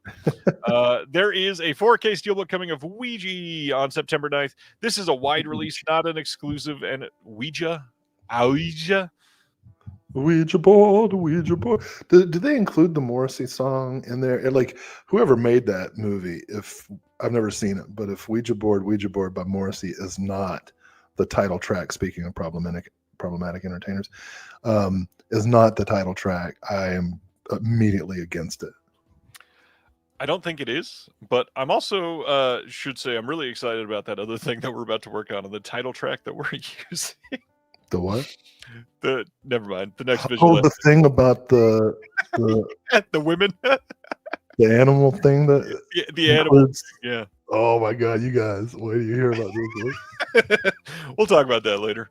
Next up, their next title in their Hong Kong Cinema Classics line has been revealed, and that is Peking Opera Blues, coming on 4K, Blu-ray, dual format on September 23rd. And thankfully, they are giving a lot of love to these Hong Kong titles, as we talked about before. So new 4K scan from the OCN. There's a newly translated subs, new commentary with James Mudge. There is an opus for Peking, starring in a Sui Hark classic, an interview with the actor Mark Cheng, new interview with cinematographer Ray Wong, new Inside Peking Opera Blues with the author Grady Hendrix, new interview with David West on the cinema of the director. There is a new featurette, Professor Lars Lahmann, on the setting and time of a Sui Hark masterpiece, plus some archival extras. Like, there's a lot on this disc, thankfully. Cool. I'm into that. Yeah, this is one I cannot wait to buy from Arrow Video when they release it. Next up, September 30th, we are getting a 4K of Mama from 2013 from Shout Factory. This is the Jessica Chastain film. You can get a poster with this one if you really want it. And thankfully, they've got some new stuff on here. We've got new interview with the producer, J. Miles Dale. New interview with the DP, Antonio Riestra. New interview with the costume designer, Louis Sequeira. New interview with the production designer, Anastasia Massaro. And original short with the introduction by Guillermo del Toro that was released previously, but it's still here, which is great. Awesome. Have you seen this one? Oh. No. It's okay? It's all right. Yeah, it's like you'd probably give it like 2.4 stars, but it's like a solid 3-star. I don't know how to rate movies. I really don't. It's like grading essays, like, or like I always look at Pitchfork reviews. Not always. Occasionally I look at a Pitchfork review. I'm like, how did you get an 8.3? What's your methodology? I love that Jason Ellis says, say what you will about Shout Factory, but we all love the Asian stuff they release. And literally, like, within fingertips reach of a Shaw Brothers set from Shout Yeah, Factory. man, like, if they want to trickle out the 25 releases, I'm okay with it. And I obviously, like, if it was a zero-sum game, right, I would be pissed that yet another Halloween edition's coming out, and like, where's my Merchants of Death? Right. But it's not a zero-sum game, and Halloween sells every time, So if you got the rights to Halloween, you're going to be able to subsidize other stuff. So I don't hate it. Yeah, I agree. And supposedly they're not trickling out the 25 releases. It's still supposedly going to be 25 titles announced in September. So we'll see. And then they also said they may have 30 titles being announced in December. Wait, released in September or announced in Oh, September? announced in September, which means they would come out around, So let's see, why is everybody mad that they weren't announced in July? because they said the way that they worded it, everybody was hyped up for Monday. And so a lot more people were waiting for the announcements than normal. Oh, They were pretty but they disappointed. just said they were going to have 25 releases in September. They didn't say when they would announce them.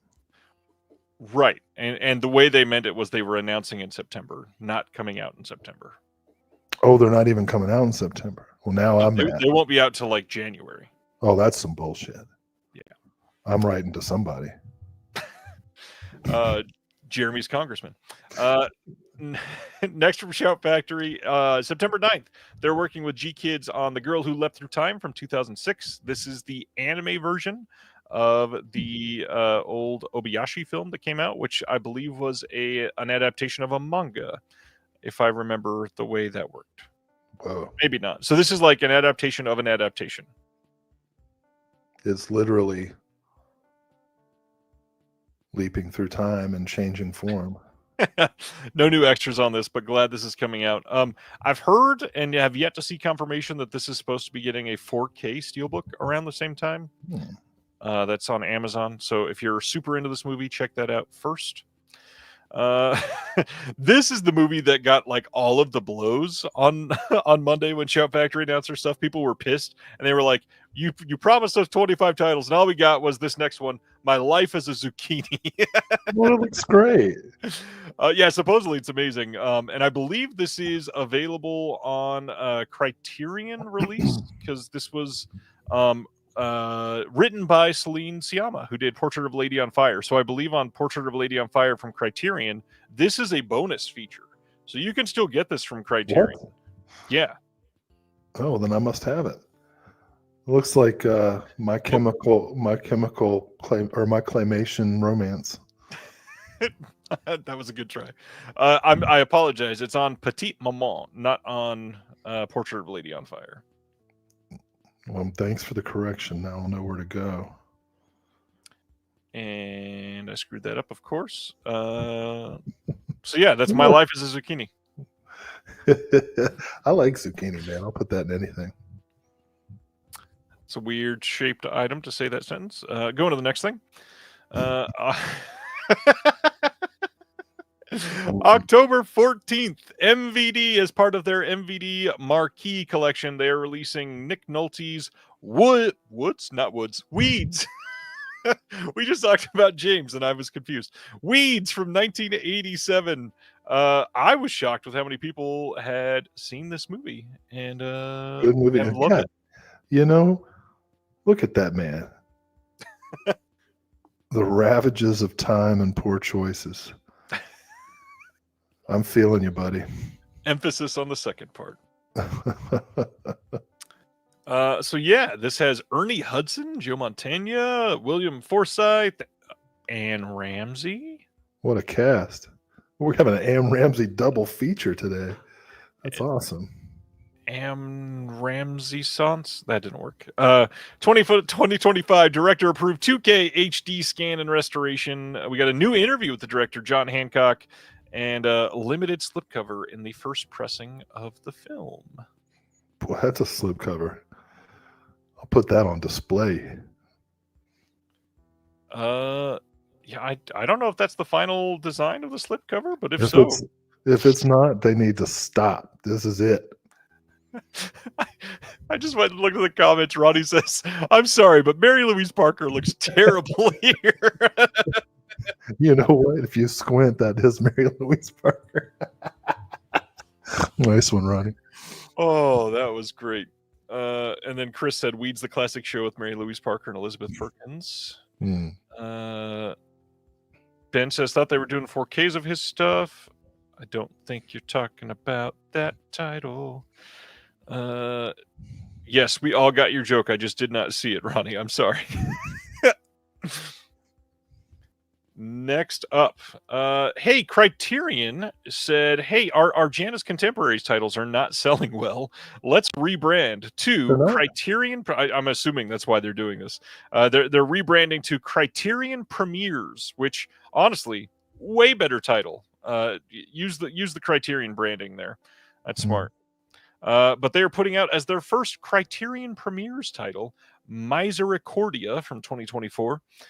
This sounds pretty good, and they're going to be exactly the same as the Janus Contemporary. Same price.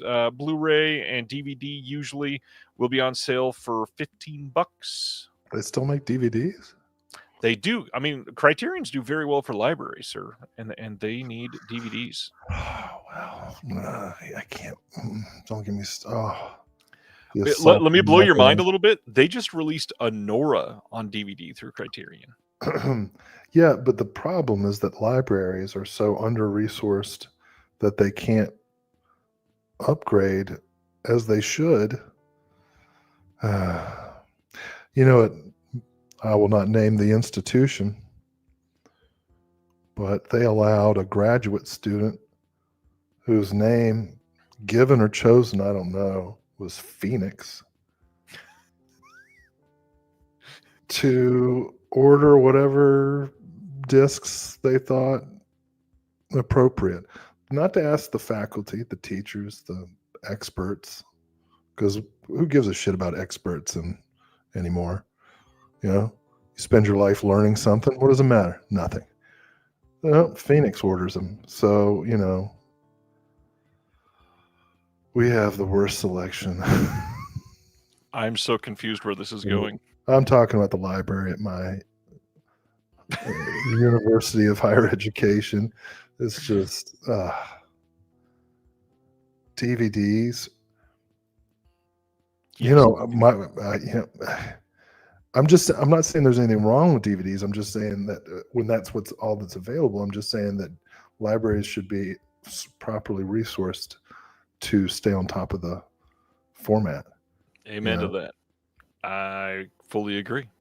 I'll go check out my audiobook on 14 CD edition. Here we go. Day one. Here's the title that'll blow you away. August 26th, 4K Steelbook in the US from Universal of Twister and Twisters. Yes, double feature 4K Steelbook of both films. The big thing here that if you are into these films, the original Twister in the US did not get Dolby Vision the first time, and now it will have Dolby Vision. So if you want the extra version, this appears to be the way to go. I believe it had Dolby Vision on the UK release, but not the US release when it originally came out. So, yeah. Thank goodness. Finally. I gotta be honest, the first film is incredible. The second film, it's the exact same film. It's not bad. It's just the exact same movie. Mm-hmm. Next up, 4K release of Aaron Brockovich, Steven Soderbergh's Aaron Brockovich, coming on August 26th. This will have Dolby Vision and HDR10 and some extras on here. 100 years of Universal Academy Award winners, and this is a real-life look at the real-life experience of the original Aaron, not the original, the real Aaron Brockovich. There's a making of on here. Will, how do you feel about Soderbergh and Aaron Brockovich? Well, you know, Aaron Brockovich is such an important story in the history of environmental activism, and I applaud the ever experimental Steven Soderbergh for telling the entire film through the point of view of the baby.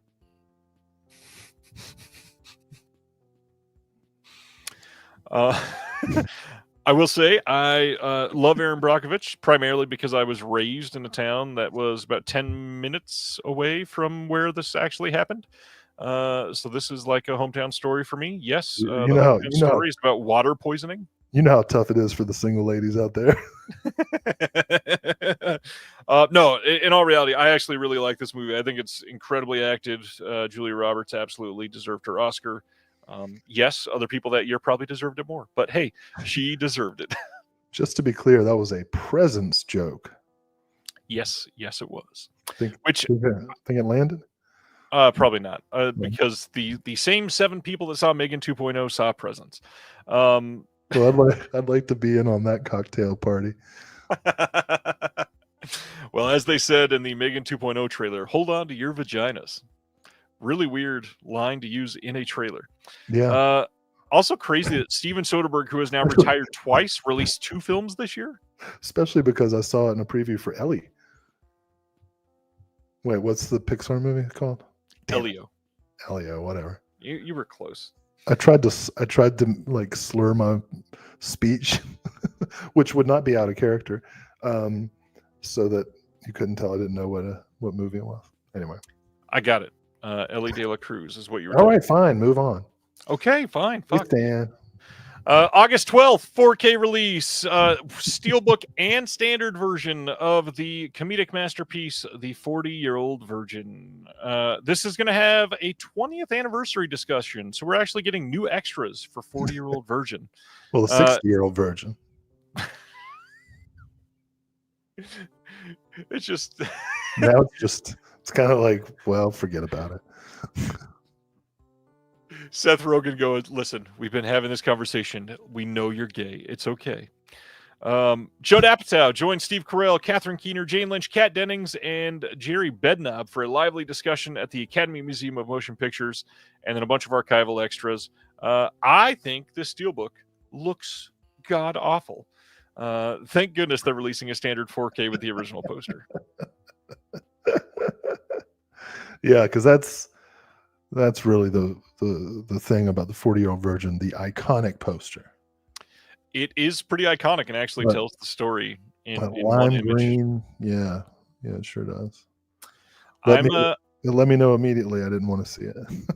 I'm just sad that this did not come with a bag of sand. I did eventually see it. It's been seen by me. All right, let's keep going then. Mm-hmm. All right, so I skipped an image just a moment ago, and it's because of this. The Cloud Door. They are a brand new boutique Blu-ray label that we talked about early this year, but they finally just now this week on July 1st launched their Kickstarter over in the UK. They are ran by a couple of gentlemen that are working real hard to make this a reality, and this is going to be a lot. The film that they're releasing as their first release is Omdar Bidar from 1988. It is parallel cinema, some surrealist Indian cinema. And it is one that has not had a great release, and the director is on board.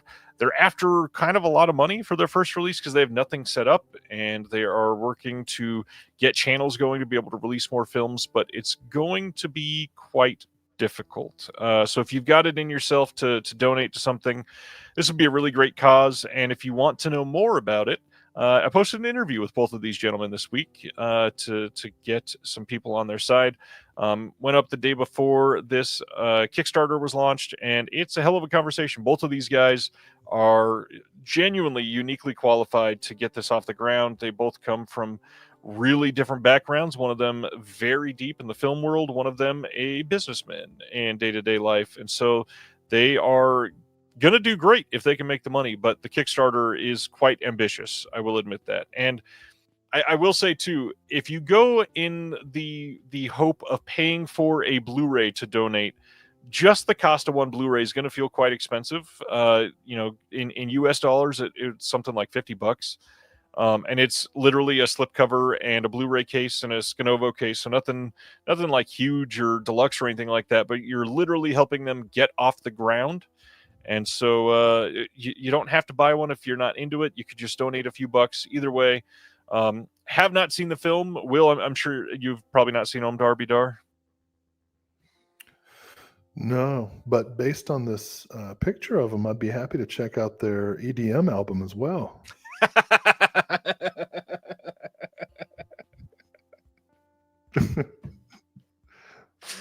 No, we're just two guys from Milwaukee that really fell in love with this music, man.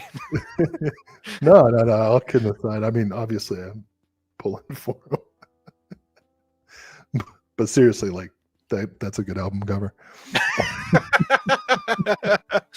Yeah, check it out. They deserve the support, absolutely.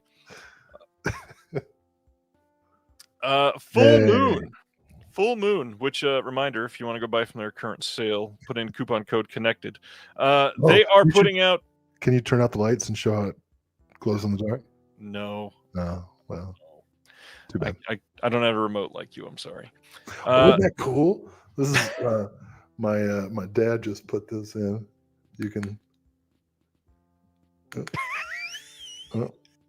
Oh, that's the fan. The face staring at it not working was perfect. Yeah. Yeah. Yeah. Yeah. Oh, Will. Tony Todd, man, rest in peace.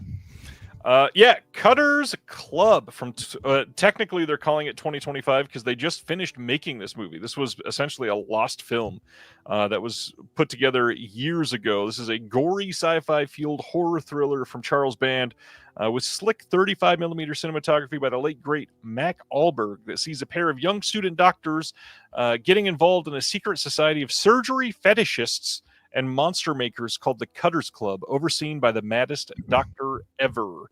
And we've got Tony Todd in this one. Technically, I think this might end up being his final credit at this point. You got an interview with Charles Band, with Melissa Searing, with Davey Youngblood, and then an official trailer. So it's like J.G. Ballard and David Cronenberg's Crash, but without the intellectual or artistic heft.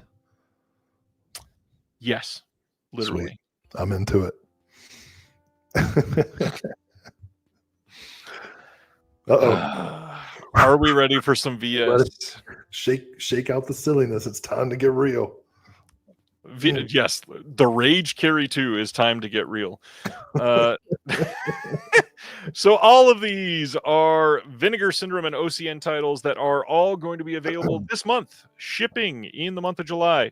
First up, a 4K release of The Rage Carry 2 from 1999, previously released by Scream Factory with the exact same extras as you get in this package from Vinegar Syndrome.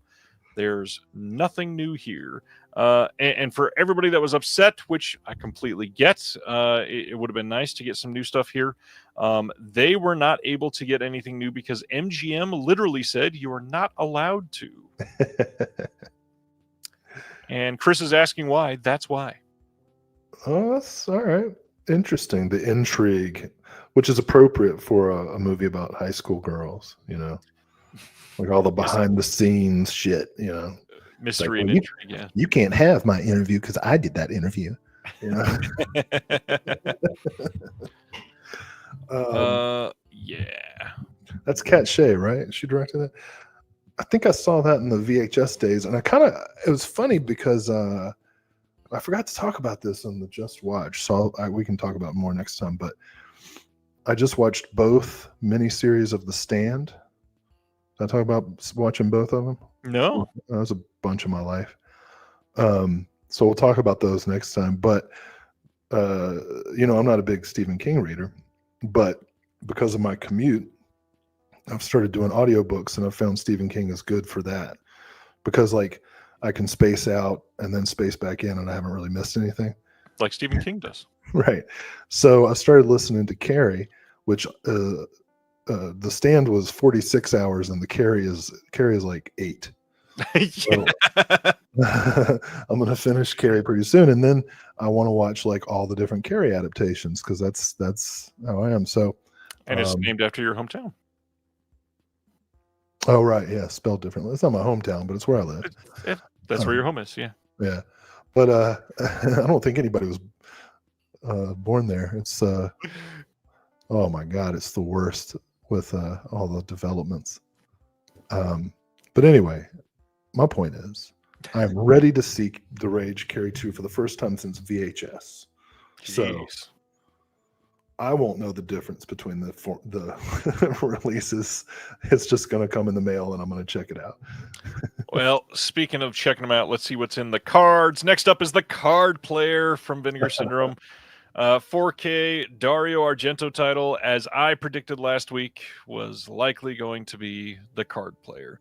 Now, I did not post like all the hints for what's coming up later this year. We can go through them in just a moment when we go through the rest of the Vinegar Syndrome mainline titles. But one of the big things that they're hinting at is we're getting another Argento 4K later this year. And I don't know this for sure, but I will just say historically, there are certain licenses of things that come together, like certain titles are always grouped together. We've seen that with Vinegar Syndrome getting some stuff that was released by Scream Factory before, and both those same titles have been released as well. The Card Player seems to always be grouped with Sleepless. I would be willing to bet that later this year we are getting Sleepless in 4K. Well, let me say, first of all, Sleepless is far superior to the Card Player. The biggest, if I can invoke the ghost of Norm Macdonald for a moment. Sure. You know the problem with the Card Player? Not enough cards? The card playing. That's the absolute worst part of the movie is the goddamn card playing. It's like early internet solitaire or some shit. It's the worst. And it looks so dumb. But there are some moments in the movie that are pretty cool. I would definitely rank this like lowest tier Argento, above Dracula 3D, of course, by far. But like in that realm. Sleepless, way better. Now there are two though, and I've been doing a good job of willing things into existence, so I want to speak it out loud. There are two Argento movies still on DVD only, and both of them are really good.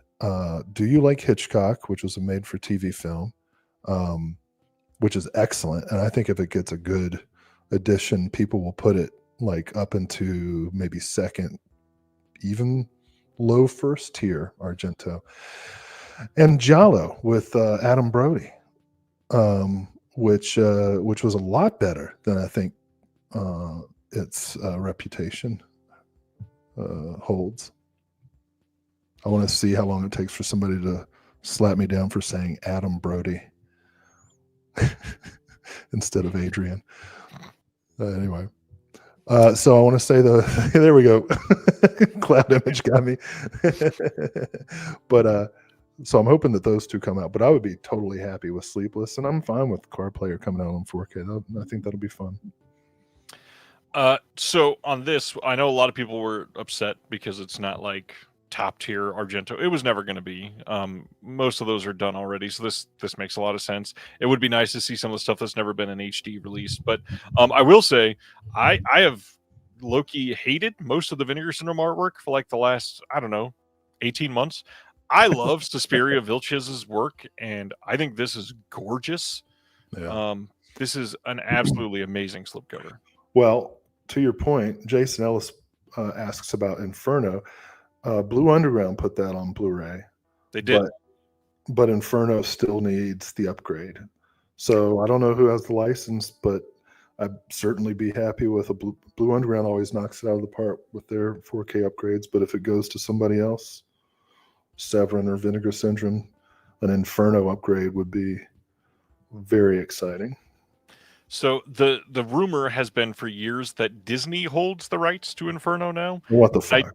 I don't think that is accurate from a couple people that I've talked to. I don't believe they have physical media rights. I think they have theatrical rights in the US, but that is it.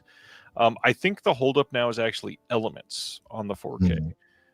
So I'm not sure if they're either not great or they're lost, which unfortunately is for a lot of OCNs going to be where they end up. We're not able to do anything with it. Don't say those horrible things. Anyways, maybe Vinegar Syndrome can upgrade Trauma at some point. Mother of Tears, Sibner, Mother of Tears did get a Blu-ray, a bare bones. Overseas. Was it? Yeah, not in the US. Well, yes, I suppose it does. I would rank Mother of Tears like with Card Player, I think. Still better than Dracula 3D. You're talking about upgrading Trauma. I do want to point out for anybody that's ever considered joining the Patreon to come in the Discord, Justin Liberty from Vinegar Syndrome is one of like 4 or 5 label insiders that are in there, and he answers questions all the times. One discussion was on this specifically, and Justin wanted to point out that he's really happy that VS is not putting out upgrades of their own titles. So they're probably not going to go out and do a 4K of Trauma from Argento because it's not something they are really wanting to do. They have, they've upgraded Madman and one other, I think. But even then, they weren't a part of the subscription. So they wouldn't be mainline VS titles. They would be something different. Like Madman was an optional title that was released during the Valentine's Day sale as an upgrade. So it's probably not going to happen like that. Especially if I think since they started doing 4K, if they've only done 2, that's pretty great compared to like Shout Factory, who's upgrading every single title they've ever released. Stan asks, "What's the issue with the card player? Why is it so unloved?" It really is the card playing. It's early internet solitaire. It's really just so clunky and dumb. The story itself is, a police procedure. There's a great scene with examining a corpse that's been pulled out of the water. I mean, there's lots of good stuff. The climax is pretty good in a card player, but the card playing is just terrible. Yeah. New extras on this. We got a new interview with the actress Stefania Rocca, new interview with Claudio Simonetti, new interview with makeup artist Sergio Stivoletti, new interview with the editor Walter Fasano, and then all kinds of archival extras, including the commentary getting ported over from the other release as well. Yeah. Okay. The last title in the VS mainline being released this week is Yongari Monster from the Deep from 1967, continuing their trend of the last 3 years in a row now, putting out a big monster movie in July. And this is one that was released previously by Kino, I believe. And this one was also a Mystery Science Theater 3000 episode years and years ago, coming in a hardbox release and a slipcover on the inside. 4K UHD scanned and presented with Dolby Vision. We got a commentary with Sam Deegan on here, commentary with Steve Rifle and Kim Song-ho. The original Korean cut of Yongari will have newly translated English subtitles sourced from tape and courtesy of the Korean Film Archive. That is 48 minutes. There's some archival extras on here, and we've got some featurettes and video introduction and all of that stuff. Anatomy poster by the renowned kaiju artist Matt Frank is going to be a part of this, just like they've done in the past. Huge release. Have you seen Yongari, Will? Yes, I had a DVD of it, and I've seen the Mystery Science Theater episode. So this is going to be fantastic. And of course, I always like to hear Sam Deegan talking about kaiju and really anything else. But yeah, this is going to be great. So this is the third and final of the Vinegar Syndrome mainline titles that were announced this week. And so now to highlight what is coming the rest of the year, August, 3 releases. We've got Sergeant Kabuki Man NYPD on 4K. It will also have, it's the 4K of the director's cut. It will also have the PG-13 version of the film. 4K double feature of Larry Fessenden films. Crazy late 80s horror movie on Blu-ray. September, an Italian horror collection. That's a 3 Blu-ray disc set. Another Larry Fessenden horror double feature on 4K. And then a beloved early 90s body horror 4K. October will be a 4K debut and uncut premiere of The Man Who Could Cheat Death on 4K and Blu-ray. Nice. 4K debut of 70s horror classic with an exclusive new restoration from Never Before Scan Negative. That will be on 4K and Blu-ray. And then the Dario Argento Giallo 4K and Blu-ray, which is the other reason it's pointing towards Sleepless. And then a Trauma Classic on 4K and Blu-ray. November, we'll have a 3-film horror collection on Blu-ray, 4K debut of a crazy Euro horror, and then 2 secret horror releases, both 4K debuts. So, all of this, there's a couple things that I want to note. When you've got 2 Larry Fessenden double features, I have a feeling, and is it within reach? Yes, it is. Sibner is going to laugh. This is a Larry Fessenden collection that was released previously by Shout. This has No Telling, Wendigo, Habit, and The Last Winter. Now, what did I just say a minute ago? A lot of films tend to have rights where they are grouped together. This is 4 Larry Fessenden films. Now, they're all good, but I'm willing to bet that it's these 4 films that are coming out on 4K. And I love that they're getting 4K releases. I don't necessarily love that they're these four. Larry has more films that have never been released on Blu-ray and could use some love. He's an incredible director. Me and Zach Bryant did a episode of this show on him earlier this year. Love his stuff. Sergeant Kabuki Man, really cool it's happening. There was also just a Blu-ray that was released in the UK. Man Who Could Cheat Death, I'm glad that's coming out. We already talked about Argento. Any of those other hints that you want to say anything about there, sir? I'm not good with hints. Well, the main thing that I get from the hints is when they're highlighting the words UHD debut and exclusive new restoration, that's telling me that these have already been released on Blu-ray, and the one that says exclusive new restoration is probably already even on 4K from some other label. That to me isn't super exciting, and that's what I want to point out. Like this week, Vinegar Syndrome's announcements not been super exciting for me. These are all films that have fairly recent releases from other labels, and I'm glad that people have a chance to pick them up. They should be in print. I'm not against that at all, but I'm much more excited by Vinegar Syndrome putting out stuff that's not just upgrades to Shout Factory titles, basically. We don't upgrade our titles. We upgrade other people's titles. Yeah, that's kind of what it feels like. I was excited about 4K because, in general, because it meant that I'd be done. Right? Like anytime I upgraded a film to 4K, I'd be done.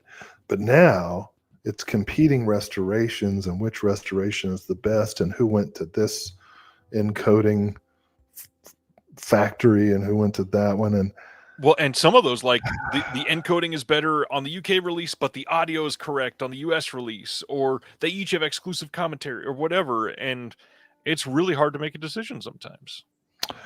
This is why people get into polyamory. It's true.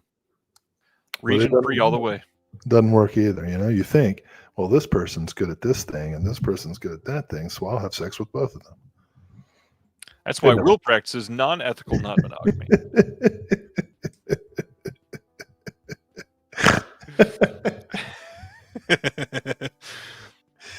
All right. Are we ready for the next one then? Yeah. David Becker deserves a highlight if you haven't got one. Hanzo the Razor, School of the Holy Beast, Larry Buchanan. Yes. Let's do it. That being said, Severance sale is about to be quite large. It's quite impressive what they have coming the rest of this year, and people are going to be happy with Severin. Just saying, keep an eye there. The next title from Vinegar Syndrome, which is coming through their Distrib Pix line, so this is not part of their main line, is Satan's Bed and Scare Their Pants Off from 1965, 1968, double feature of something weird stuff. Starring nobody.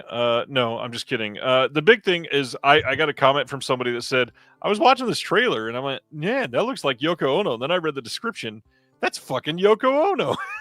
and who are the filmmakers? What? Well, I mean, you're obviously excited about it. Why don't you go through it? Oh, yeah. Tell me. I can't read that stuff. It's Michael and Roberta Finlay. It's a big deal. And Yoko Ono together at last. Just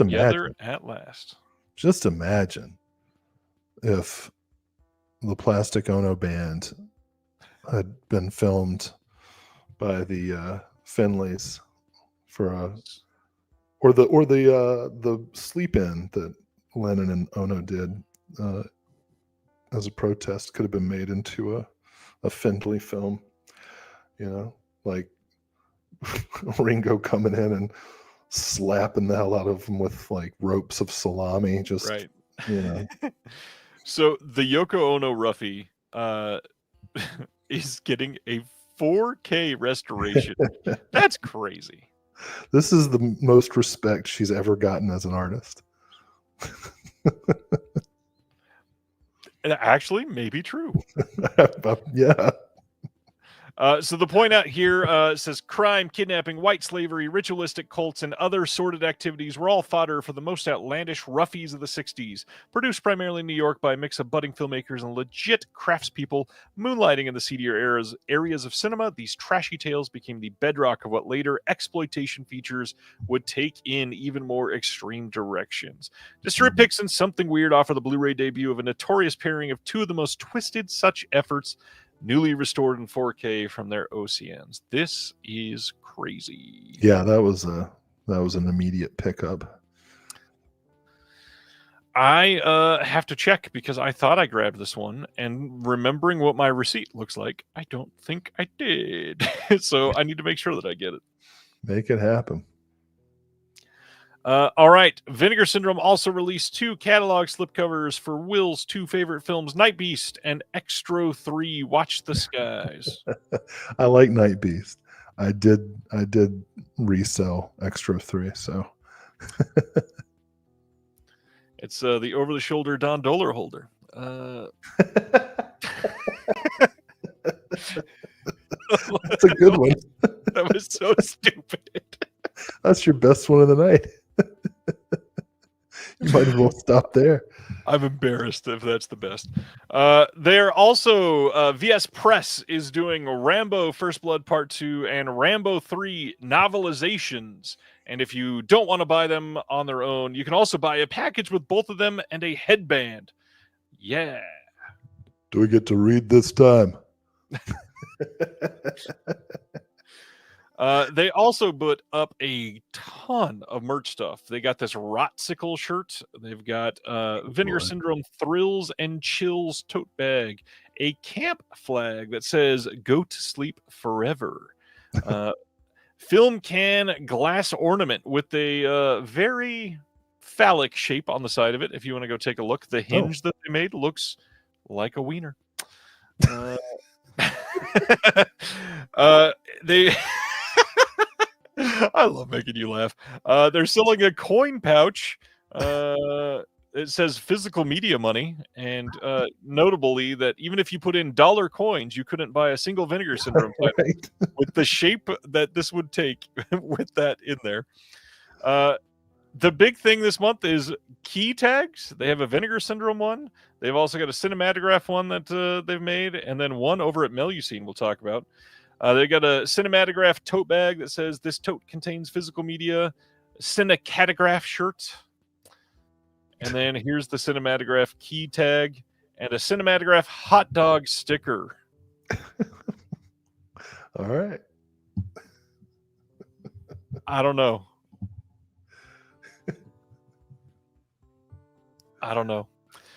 Let's go through some partner labels. First up, Big World Pictures putting out A Man of Integrity from 2017. Will, you ready to go to bed? Yeah, dude, I'm tired, bro. Big World Pictures. I don't know why that's not showing. If that's on the post, that's really embarrassing. It could be because I had crappy internet where I was posting these.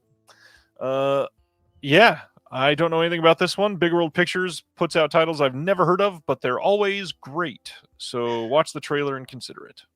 Yeah, I was going to say something similar. Big World has earned my trust, and I love that they pull films from industries that I'm less well versed in. So this is an automatic for me as well. Good to know. Next up is from Decanalog, An Evening with Rodney Asher. For the record, before we get too deep into this thing is strictly limited and will not get a standard release. So this says, from the director of Room 237, A Glitch in the Matrix and The Nightmare, what drives your obsessions? What are your deepest, darkest fears? How far would you go to get Doris Wishman to direct a music video for your band? Decanalog is proud to present An Evening with Rodney Asher, a one-of-a-kind cinematic supercut of original work, found footage, remixes, and music videos that will melt your eye sockets. Strictly limited to 1,000 copies. This has additional short films by Rodney Asher, a booklet with a conversation between Asher and Casper Kelly, who is the one behind Adult Swim Yule Log. And I got to be honest, this was an immediate must for me. I always love these sort of mixtape type of releases, and this sounds incredible. Yeah, it looks cool. Next up, the most exciting one for most people, because this sold out pretty much immediately. Yeah. We've got a brand new partner label, and that is Club Super 8. Club spelled Klubb Super 8. They are putting out Anita, Swedish Nymphette with Christina Lindberg from 1973. Here is the front and then the censored back of the slipcover. Club Super 8 is a Swedish independent research outfit, film archive, film club, film distribution company dedicated to Swedish exploitation cinema that has been operational for almost 25 years. They are releasing films on VHS, DVD, and Blu-ray in that time. Club Super 8 also owns the subsidiary cultpix.com, a global streaming platform focused on vintage exploitation, genre, and cult movies from around the world. And this is pretty damn cool. So first of all, Club spelled with a K and two B's should be those guys' EDM group name. Club Super 8, yeah. Just Club. But also, so they're now doing OCN distribution? Yes. Sweet. Anita is actually a decent movie. Young, as it says in the description, young Stellan Skarsgård in there. And of course, Christina Lindberg is a great icon. You know, she's one of those, I mean, obviously she's not like Meryl Streep, or I guess I should say Ingrid Tulin or something. But like she has such a cool look. Not just as a like sex symbol or whatever, although certainly she's a pinup and all that, but she just has a really interesting look, and her movies. Every one of Lindbergh's movies that I've seen, I've always been like, well, that was better than I thought it was going to be, you know. And I have a bootleg DVD of this, so I ordered this 5 minutes after the sale started, and it was already standard edition. So slipcover did not sell out quite that fast, but it was right after that, basically. It was an exaggeration for effect, Ryan. Well, point is, considering how many times I've been corrected by the chat tonight, thank you, everybody. Well, we can't be turning on each other, can we? You can shut the hell up. At the moment, the standard is gone from the VS site as well. However, I do want to point out that you can buy Swedish Nymphette on Amazon right now. You can pre-order it. What? Yeah, you can pre-order this title on Amazon. It seems kind of weird. Well, I got to get these Looney Tunes. That's your order. A Looney Tunes Collector's Choice Volume 2 and Anita Swedish Nymphette. No, you already got it from VS. You're good. So this is a 2-disc set. The first disc is going to have a documentary, Stellan Sex and Psychotherapy, an introduction by Christina Lindberg from 2021, introduction by Christina Lindberg at Everyman Broadgate from 2021. Oh, wow. Christina Lindberg career interview from 2024, an audio commentary with Jason Carter and the owner of Club Super 8, Ricard Gramfers. And then the second disc is Les Impurés. It's going to be the French dubbed, completely different edit of Anita. What? I just like it when you do accents. I liked your 1997 Brooklyn earlier, so I'm trying. That I got a new scan and a dupe from a dupe negative. There's optional English and Swedish subs on there. And then When the Sex Master Came to Katrineholm, Jason Carter's talking about that from 2024.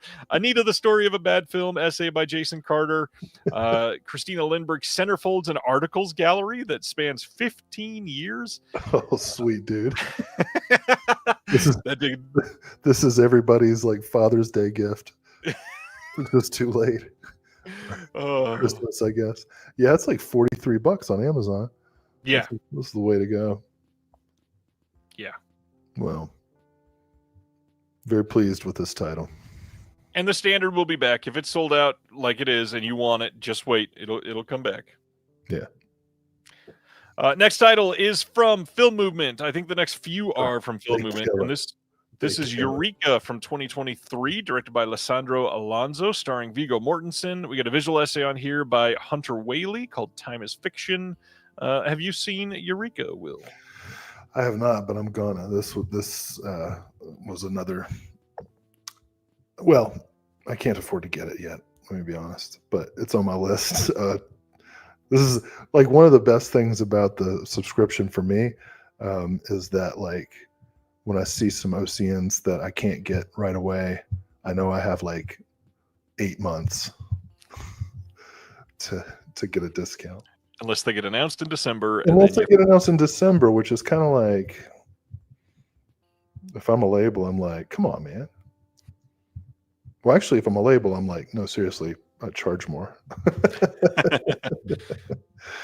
But anyway. Next film movement title is Nature and Nurture, 3 films by Naomi Kawase from 2014 to 2020. This is available for the first time ever on Blu-ray in North America. And these are True Mothers, Radiance, and Still the Water. This is a 2-disc Blu-ray release. It's got a bonus feature. Juliette Binoche and Naomi Kawase discuss True Mothers. And that is all that we've got on this one. Still worth it. I'm getting this for sure. This is one of the only ones that I immediately wasn't hooked by. So what's great, other than Juliette Binoche? Talk me into this one, Will. Well, I mean, if you hate women that much, I don't know what to say. I'm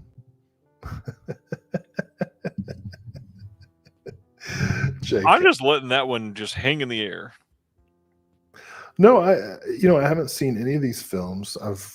I'm familiar, like, in passing with Naomi Kawase's name, and I'm just interested in stuff like, anytime there's a set of movies, I'm like, great, I can learn a decent price. So, well, and Film Movement is pretty damn reliable.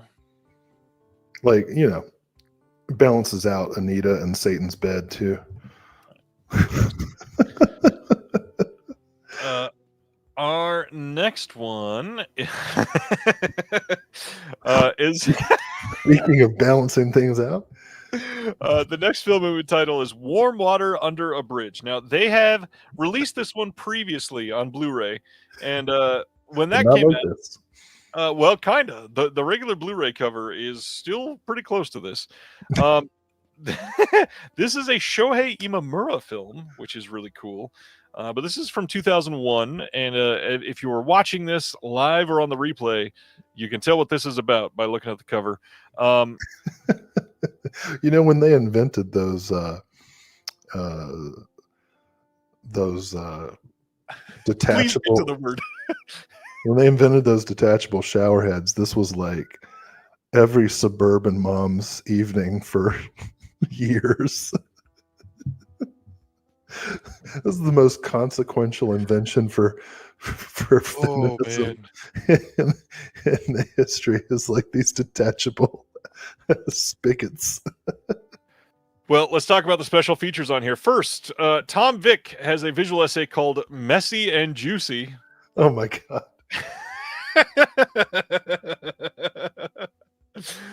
There's a 16-page booklet with essays by, and I'm not kidding, Hwang Kyunmin, and then Jessica Young on here as well.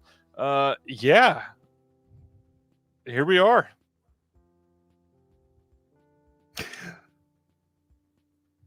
I'm so glad that we could talk about this on this live stream. I mean, this is... Thanks for the pun. This is Fukasaku's final film. Or no, it's Fukasaku. Imamura's final film. Yeah, I'm not... Yeah, I heard of this one immediately because I never got the original Blu-ray. I got to see it, and we joke and everything, but that's important. It is. It's a central part of being. And let me tell you something. If those detachable water spigots did something for men, you can bet they would be driving. They would be driving the economy. They certainly wouldn't be drying the economy. Let's go to our next one. Ghostlight from IFC is the next title, and this one is another one that I was very excited by because I've heard that this movie is incredible. This says, when melancholic construction worker Dan finds himself drifting from his wife and daughter, he discovers community and purpose in a local theater's production of Romeo and Juliet. As the drama on stage starts to mirror his own life, he and his family are forced to confront a personal loss. It says an audio commentary with the writer and co-director Kelly O'Sullivan and the co-director Alex Thompson, deleted extended scenes, cast audition tapes, and then a booklet with new essay by Mariah E. Gates, who is incredible. Mariah Gates is great. So yeah, this was a must for me as well. I'm interested. As an older person, I definitely don't want anything in my life to resemble Romeo and Juliet. Because I'd be like the parent now, and they suck.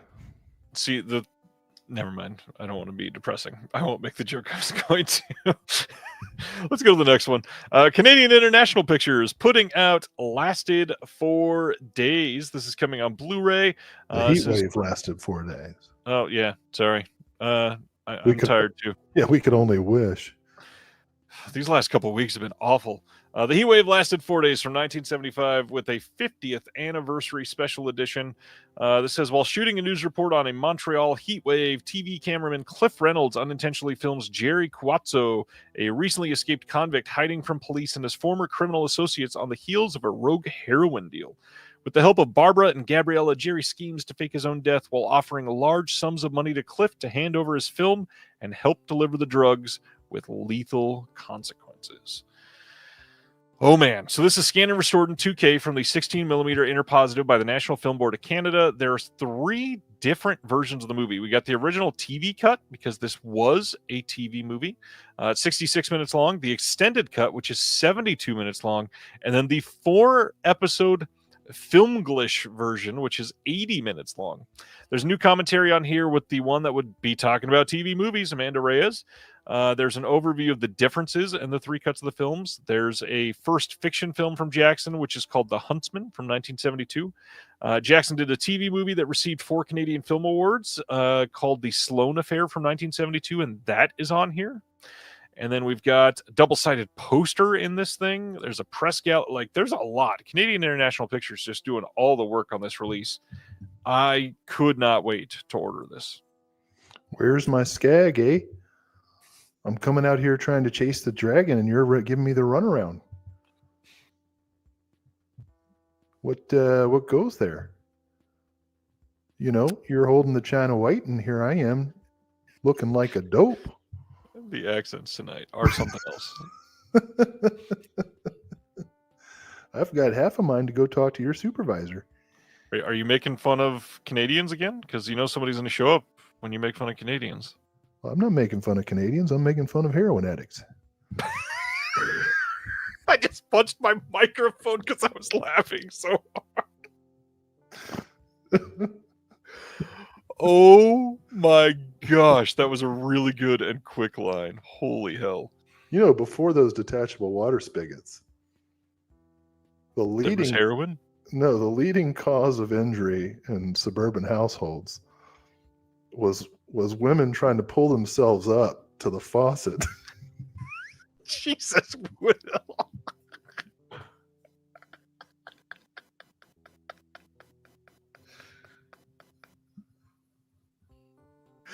Oh, man.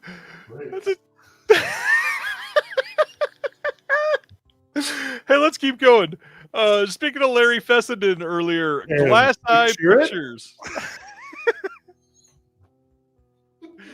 Glass Eye Pictures is releasing I Can See You from 2008 on Blu-ray. This is region-free, newly restored, available in HD for the first time ever. Brand new 2025 commentary with Resnick, Peter Fuck, and it's not Fuck, but that's what it looks like. Peter Falk, and moderated by Simon Abrams. The original 2009 commentary. We've got a 28-page booklet with a new essay by author Jason Zinnemann. We got new art by Adam Jaresko, unseen concept art, poster designs, behind-the-scenes photos, and a foreword by Larry Fessenden. All the comments right now are really getting me. Soon to be reprinted by... by Vinegar Syndrome themselves. Oh, that's hilarious. New slipcase art by Brian Level, who was just on the last episode of the Deaf Crocodile podcast. Check that out. Ty West interviews Graham Resnick, a rarely heard 2009 podcast recording. Behind the scenes featurette, and then they also include The Viewer, newly restored and remixed, available in HD and stereoscopic 3D for the first time. You got this optimized for 3D TVs and projectors. There's also the red and cyan anaglyph 3D version included and a 2D flat version included. You've got commentaries for that. And then they also include offerings, 3 shorts and 1 music video. You got 12 Days of Black Mass. 12 Days of Black Mass. The Trick is the Treat, SM Claws, and Highland Steel. This has a lot of stuff in this. Yeah, it looks good. Sivner, I kind of want to share the picture you just sent. That was... Huh. That sounds dangerous. It is kind of dangerous. So yeah, I always love it when all these extra films are included in the package, so you can really see what the filmmakers have in them. Yep. I can't quickly share that picture, so I'm not going to be able to. You sure can't. Let's keep going. Only the River Flows is the next title. This is coming from Kim Stim Films, who's only been around for a couple months now. This one says, when a woman's body is discovered on the banks of a river near a small town in southern China, it's up to police investigator Ma Jie, working out of an abandoned cinema, to find the killer. But what at first appears to be an open and shut case turns out to be the first layer of an ever-deepening mystery, as Ma's inquiry reveals the hidden life of the rural community. Based on Yu Hua's short novel Mistakes by the River, wise, bleakly atmospheric tour de force neo-noirs laced with gallows humor and touches of the surreal. It's grungy, low-contrast, 16mm photography, a hand-in-glove fit for its 1990 setting, visually entrancing, a mystifying gem, one of the best films at Cannes 2023. This has a trailer, an interview with the filmmaker, English subs, and that's it. But this sounds incredible. Looks good, but that's a lot of adjectives. It is. Adjectives are great. Good how I feel about the adjectives. Great, good, wonderful, intrigued. That's synonyms. Okay, I'm going to take a break.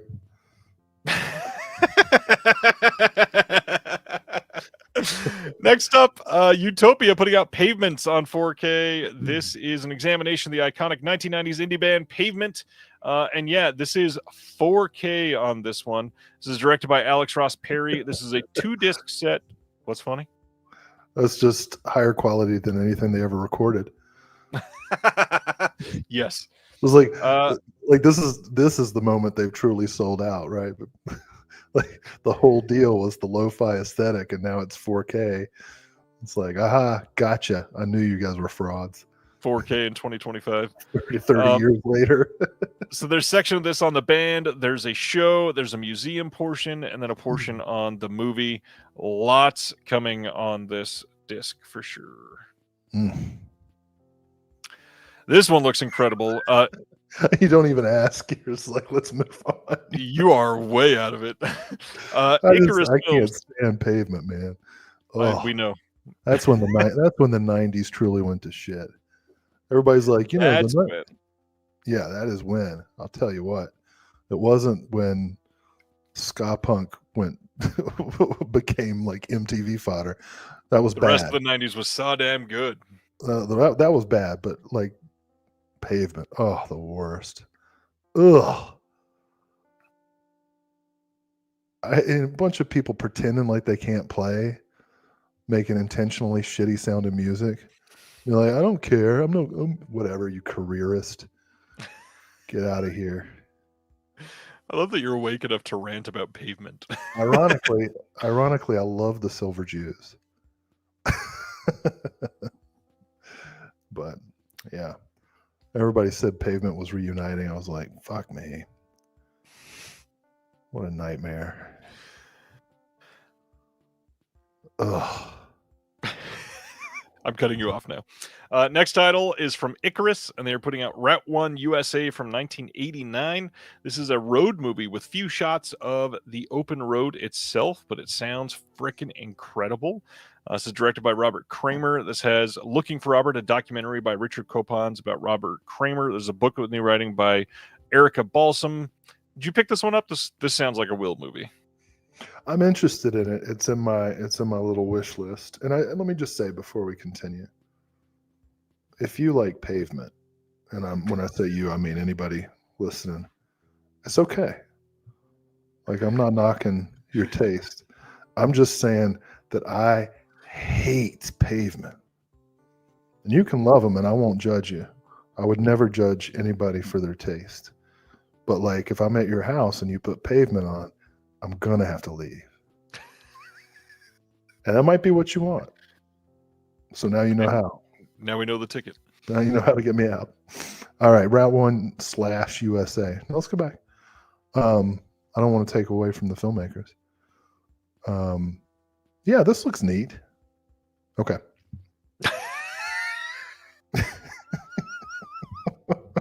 Jesus Christ. Oh, that got me good. That was really good. Oh, man. Next one is from Cinephobia, and they're putting out Self-Driver from 2024, directed by Michael Piero. This is going to have a commentary with Michael, the producer, Kire Puputz, and the actor Nathaniel Chadwick. Those all sound like fake names, I got to be honest. Deleted and alternate scenes, behind-the-scenes featurette trailer. And that is it for this one. Oh, man. Anything about this? I don't know. I can't decide if I'm interested or not. I did not watch the trailer for this one. I probably need to. Now, I have to say, usually I have time to watch all the trailers before the show, but this week, because I'm here helping my folks, I've been mostly in an area without internet at all. You had like 3 days with no internet. Yeah, which, other than like burning the skin on my body to a crisp, was glorious, you know. But so I have to go back. I still have to go back through and watch all the trailers for these OCNs. I don't know. That looks kind of intriguing. Well, hell, the Pavements movie might be good for all I know. I've seen a lot of good documentaries about things I hate, like, you know, the Holocaust. A lot of great documentaries have been made about it. Next up, from Connie releasing Sherry from 2021, or Shari. I'm not sure how it's pronounced. That's the one that's going to get me. Probably. This is region free. It has a couple different short films on here from 2019 and 2017. Interview with the director, and then a featurette called Sherry Winter from 2025. This, again, Connie is kind of always an immediate for me, pretty much. Immediate. I should have said Khmer Rouge.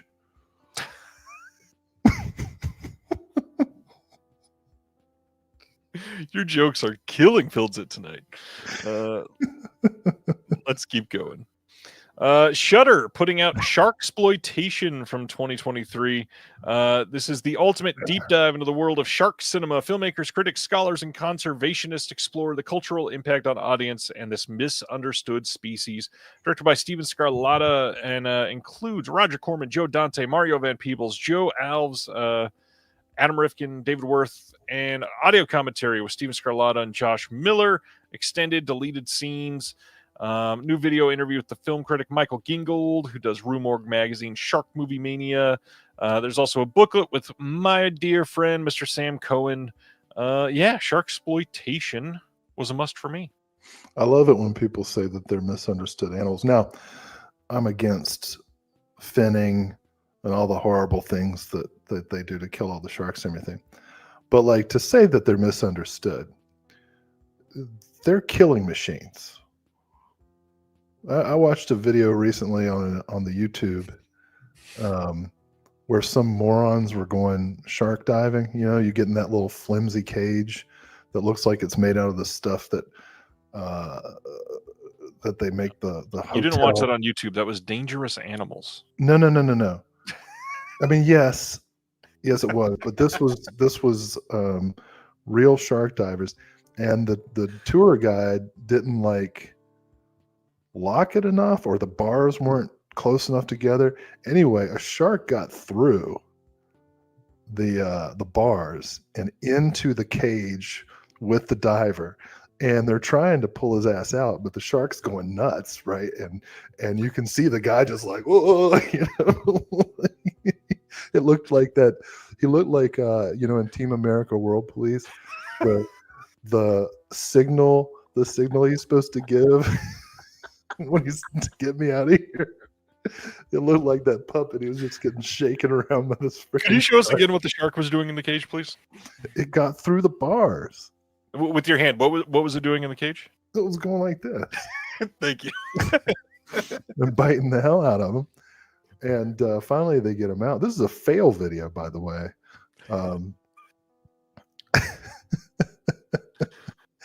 And I see Brent Madison's done the shark cage thing and enjoyed it. God love you, man. I ain't doing it. I could never. I got to be honest. No way in hell. I used to watch The Crocodile Hunter, and before they calmed him down for TV, when he was like a late night, when he was a crazy guy, it was just like, hey, watch this snake bite me in the face, crikey.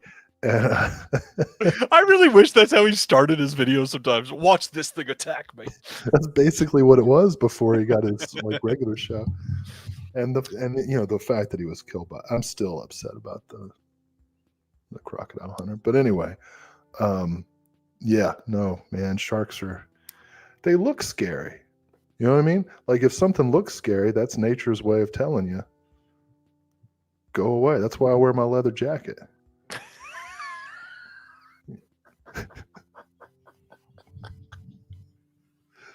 Let people know. Back off. Oh, my eyes are watering. Back the fuck off.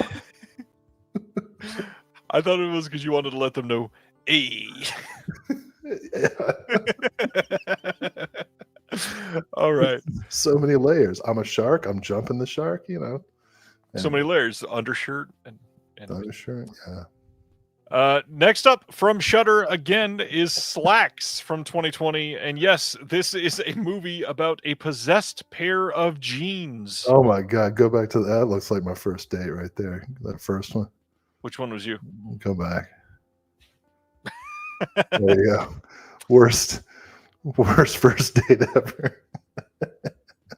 Anyway, I'm gonna have to watch this. That's on Shudder. Yeah, it's supposed to be pretty good. Oh wow. Yeah.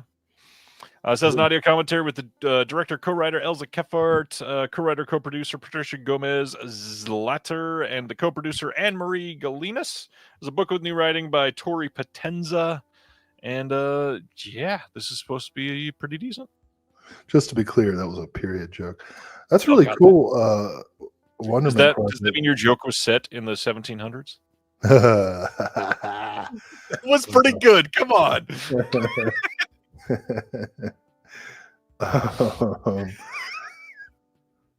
Well, it wouldn't have been a date then. I would have had to call upon her. But anyway. Well, never mind. Well, the 1700s. Wait, you said 17th century? I said 1700s. You said 1700s or 17th century? Because I think you said 1700s. I did not say century. All right, we'll go to the tape tomorrow. Paul says, I was in year 7 at high school when Steve Irwin died, and that whole day at school, everyone was sad and quiet. It was kind of wild, the impact it had to bring a rowdy high school to silence all day. Truly, he was beloved by everyone. And, who could hate the Crocodile Hunter? Paul's in Australia, so it's even more close to home.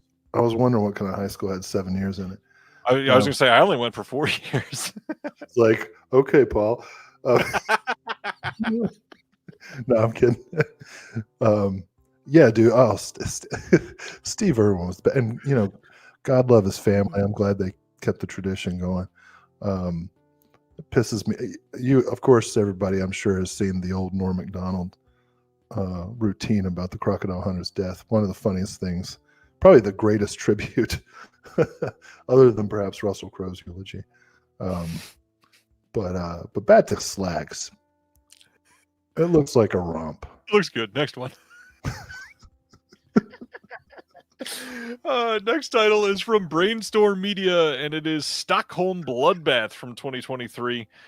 This is one that sounded good to me, but what's crazy is I've not seen anybody say anything about it, so I don't know if anybody's seen it.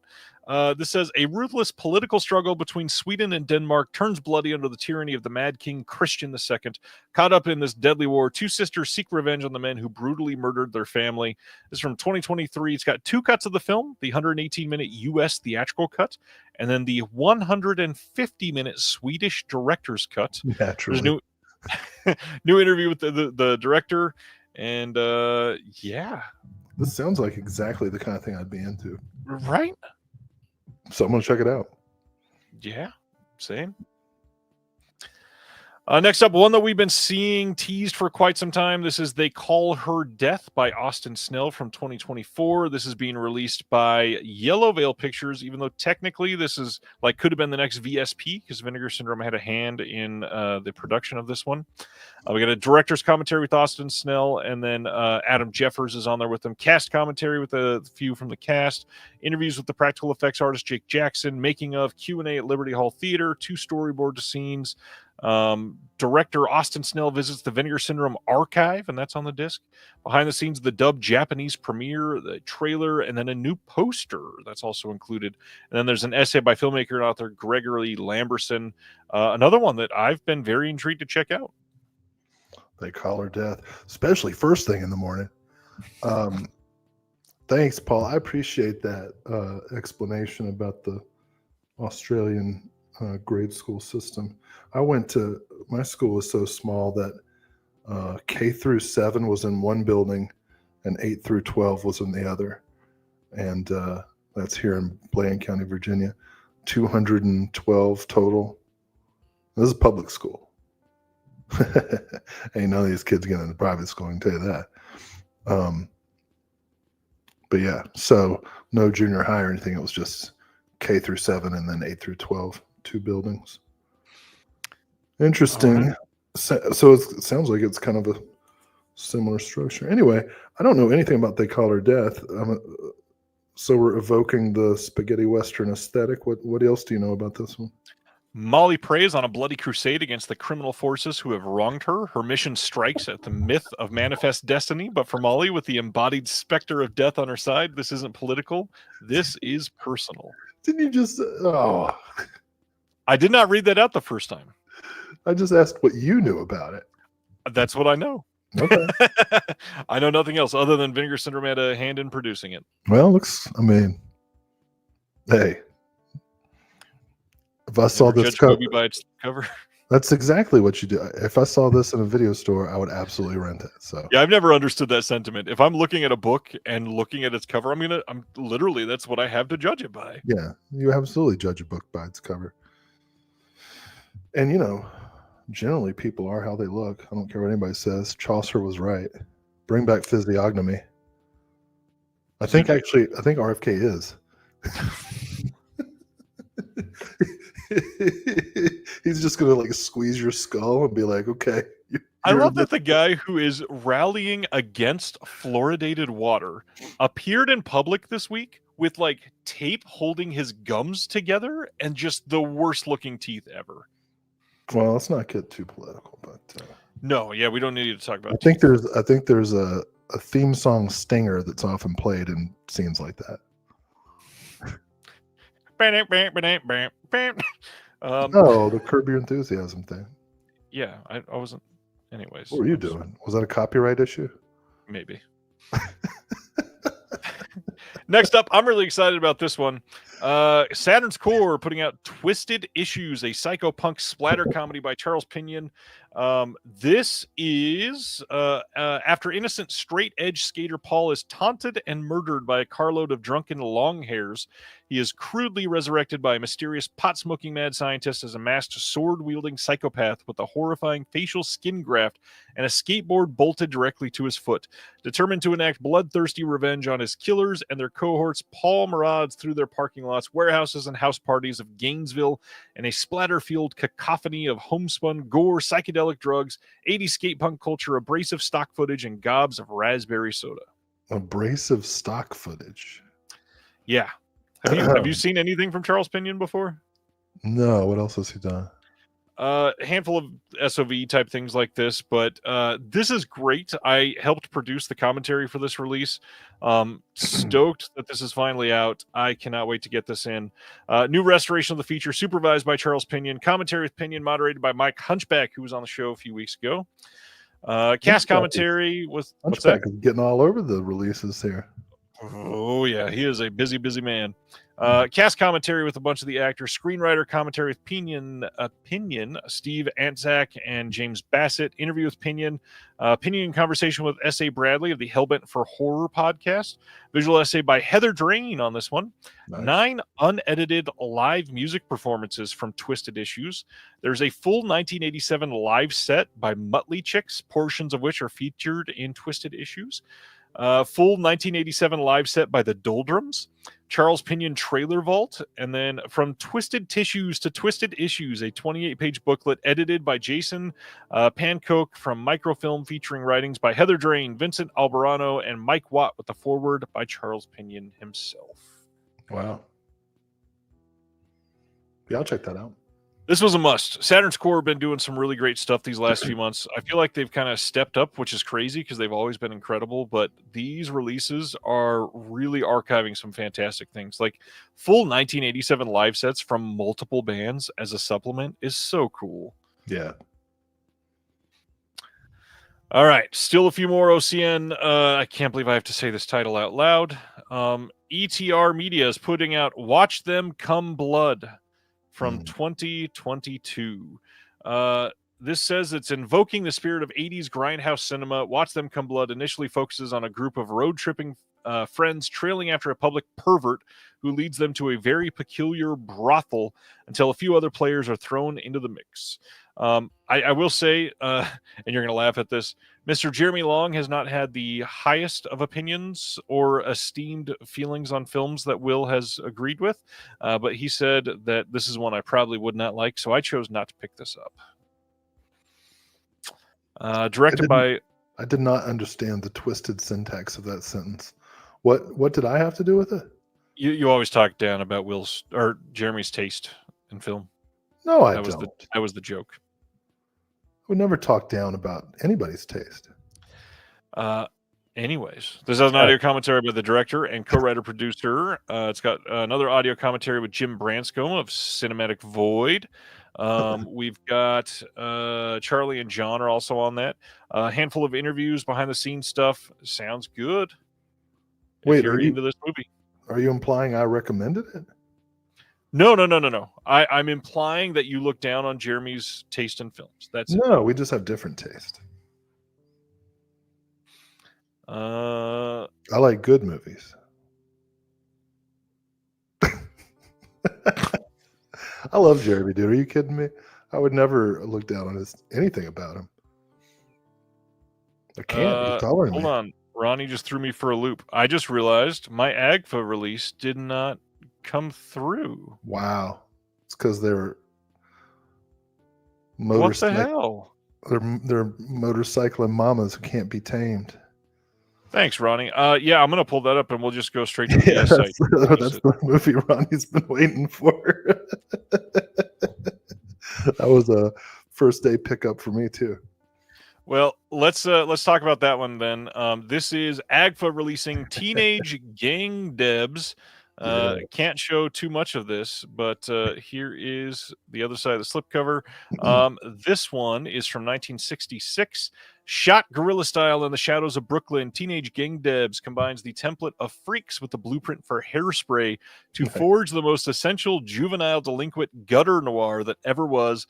With its cinema verite fight scenes, gang leaders who wear cardigan sweaters, and a refreshing flip of gender roles and exploitation, this something weird classic SICK feels like what would happen if the Shangri-Las stopped singing Leader of the Pack and started stabbing punks with switchblades.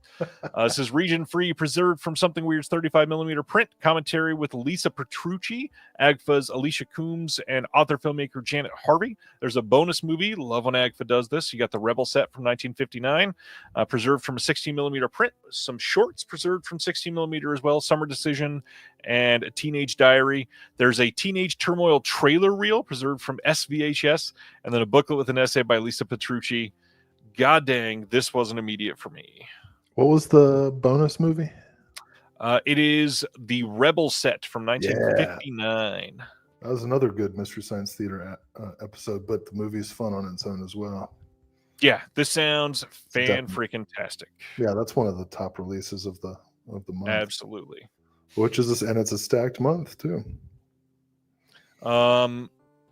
Yeah, it's a big month. And, we only got a couple left of the partner labels, so maybe I should go through those before I say this. So, yeah, let's go straight to the next one. I just stopped sharing that for no reason. I'm sorry. The next title is from IFC, and it is We Are What We Are. It is not showing up on the screen right now. I'm sorry. Here it is. So this is a Blu-ray release of this one. It's a family drama, morphs into a potent, disturbing vision of horror. Looks like she watched him come blood. Jesus. William. In this shocking, bloody, and deeply moving first feature, when its patriarch drops dead in the street, a devastated Mexican clan turns to the eldest son to provide for it by hunting human flesh. Bound together by a terrible secret and monstrous appetites, the family can only survive if he finds a way to continue their mysterious cannibalistic rituals. This is directed by Jorge Michael Grau, and we've got new audio commentary by Sheila Roman Legg, author of the Spanish Fantastic, Contemporary Filmmaking and Horror, Fantasy, and Sci-Fi. And Mo Machati is on here as well, an archival making of theatrical trailer, book of new writing by Valeria Villegas Linval. That was not the Jorge Grau I thought it was. I had to look that up, and I was like, how is Jorge Grau still alive? Different Jorge Grau. Yeah, this is one I know a lot of people have wanted for quite some time on Blu-ray, and I believe this is the first time it's been released on Blu, so this is nice. Glad to see this. I stand by my joke. I'm not the one who put these releases together. It's true. I don't think the joke was bad. I just was taken aback by it. The pretty obvious one. It was pretty obvious. Let's go to the next one. This isn't a release, but Factory 25 is putting out VHS Socks. There is a Cannibal the Musical soundtrack from ETR Media. And then Shredder Orpheus gets a novelization from VHS Hitfest. Heading over to Melusine, we've got Takeoff. Takeoff, hoser.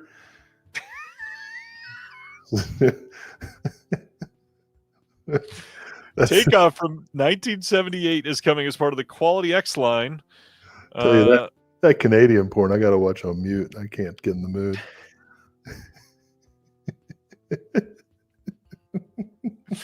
Hey, Shorzy. This one is newly scanned and restored in 4K from its 35mm color reversal internegative. We got liner notes with a booklet with essays by Ashley West of the Rialto Report and Dr. Laura Helen Marks of Tulane University. All right. Take off. Next one, as part of the Picorama line, we got a double feature of Tropic of Desire and Fantasy World. This is Bob Chin. Bobby C. Tropic of Desire is a pretty decent movie. That's been released already. I think it was in that VS 5 years, 5. So that's out of print, right? Yep. And then the second feature is new to Picorama, right? I think it was on a DVD, if I remember right. Might have been a DVD. Okay. Yeah. Well, either way, so that's welcome, I guess. Mm-hmm. Yeah, although they say they're not upgrading titles. They sure are doing it on the Melusine side. Picorama side? It's all on the Melusine site. Oh, right. Well, yeah, I agree with Car Sick. Oh, I just figured out. That was amazing to see you do that live. I agree about the Rialto report contributions. You know, you don't have to be a fan of Golden Age smut to really appreciate the historical value that the Rialto report. Hence Tulane University. Yep. All right. So, and then, like I said, Melusine is also doing their key tag, which I also had to censor ridiculously. Well, that one makes the most sense. It does. Welcome to the party. So Vinegar Syndrome this month, a lot of people not happy with the VS titles, but I was kind of surprised to see a lot of people not happy with the partner label titles. I felt like this month was quite strong from them. Yeah, I did too. This is the first month we've agreed on in a while. A lot of either intriguing titles or important titles or just kind of like right up my alley stuff, which seems like a lot of people were unhappy with it. Yeah, we got more VS to talk about. So after we get down to the Mac, we will discuss that. I've also been enjoying the daily deals. I've picked up a couple of things that I've been interested in but hadn't checked out yet, like Yellow Veil's Sweet Sweet Lonely Girl, and was it Decanalog's Sapa, Our Lord of Miracles? That looks like a really interesting documentary. Is that today? That was yesterday. Today I got Dial D for Demons. Yeah, so it's cool. I always appreciate the kind of random pickups you can get on the daily deals, stuff that you miss. Wanted to shout out today's daily deal that I would really recommend. Utopia put out Femme, and they're still 82 with the slipcover. That movie is fucking incredible. It's pretty good. One of my favorites from last year. Absolutely think people should check it out. It is kind of crazy to me that the slipcover is still there. It deserves to sell out, and quickly. Another one from the VS mainline, if you've never got this, I really love Death Promise, and it's on sale for $13.99 today. It's awesome. Yeah, everybody get Death Promise. That shit's great. That's about the softball team, right? No. Death Promise is the it's kind of like martial arts. The apartment guy. Yeah, the guy that puts the sack of rats on the other guy's head. Also good. Yeah, get it. What am I thinking of? Blood something, I'm sure. I think it is Blood. Or Bloody Games? Maybe. But yeah, what you're talking about is really good too. Femme is released by Utopia Silent Mandible, yes. And yes, CGTV VS is giving bonus points for the daily deals. I think it's 5 times right now. Yep. That's how they keep reeling me in. Like every time I come back, they're like, "You've got $5." I'm like, again? Yeah. But it's nice because it pays the tax and like a couple bucks off. So I gotta get back into doing reviews and getting that $1 per review. No, it's $1 if you put a video and a photo and a review, it's $1 per review. Keith, I was about to type this out. Keith is saying, "Is Femme a revenge movie?" In a way, but also not in the way that you're thinking. It's like a psychological revenge, kind of, and then it turns out to not be that. But Femme is freaking incredible. And yes, Paul, that is the movie with George McKay.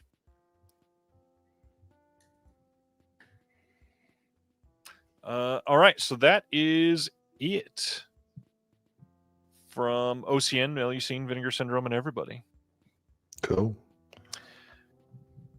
Kind of big news next, which I don't know necessarily what it means yet, but Deadline reported that a private equity group called Oak Tree Capital Management is purchasing FilmRise, which this private equity group had already bought Shout Studios in 2023. So now they have also bought FilmRise. We didn't really discuss it, but a couple months ago, they also bought Gravitas Ventures. So Shout owns all of Gravitas Ventures now.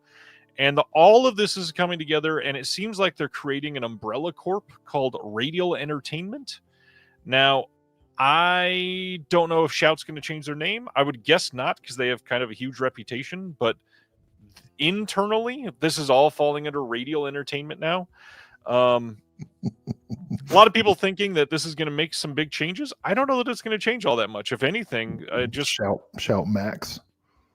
Shout Max. If anything, this is likely just going to up the stuff on FilmRise or on the Shout Factory streaming channel. Well, who are these love machines on the press release? Rich white dudes. That's it. That's all you need to know. They just get back from the Bezos wedding. Look at these guys. Their skin looks kind of Venetian, huh? Look at these guys. You know, the middle one always wants to talk about his hovercraft. Yeah. So again, I don't necessarily know what it means, but there is a quote that says, "We believe combining these companies under the Radial umbrella creates a world-class film and TV media business with scale needed to compete and win in the rapidly evolving landscape of digital entertainment and streaming media." And that's primarily being said here because they bought FilmRise, which is streaming stuff. I hate those platitudes, man. I mean, I hope everything goes great. Maybe these guys are huge lovers of cinema, and we'll see some investment in the distribution of real art. Yeah. I don't know. I don't know what to make of this. Well, so we'll see. You know me, I judge books by their covers, So judge away. August 26th, Warner Brothers is releasing The Unholy Trinity from last year. AKA Django Unfunded.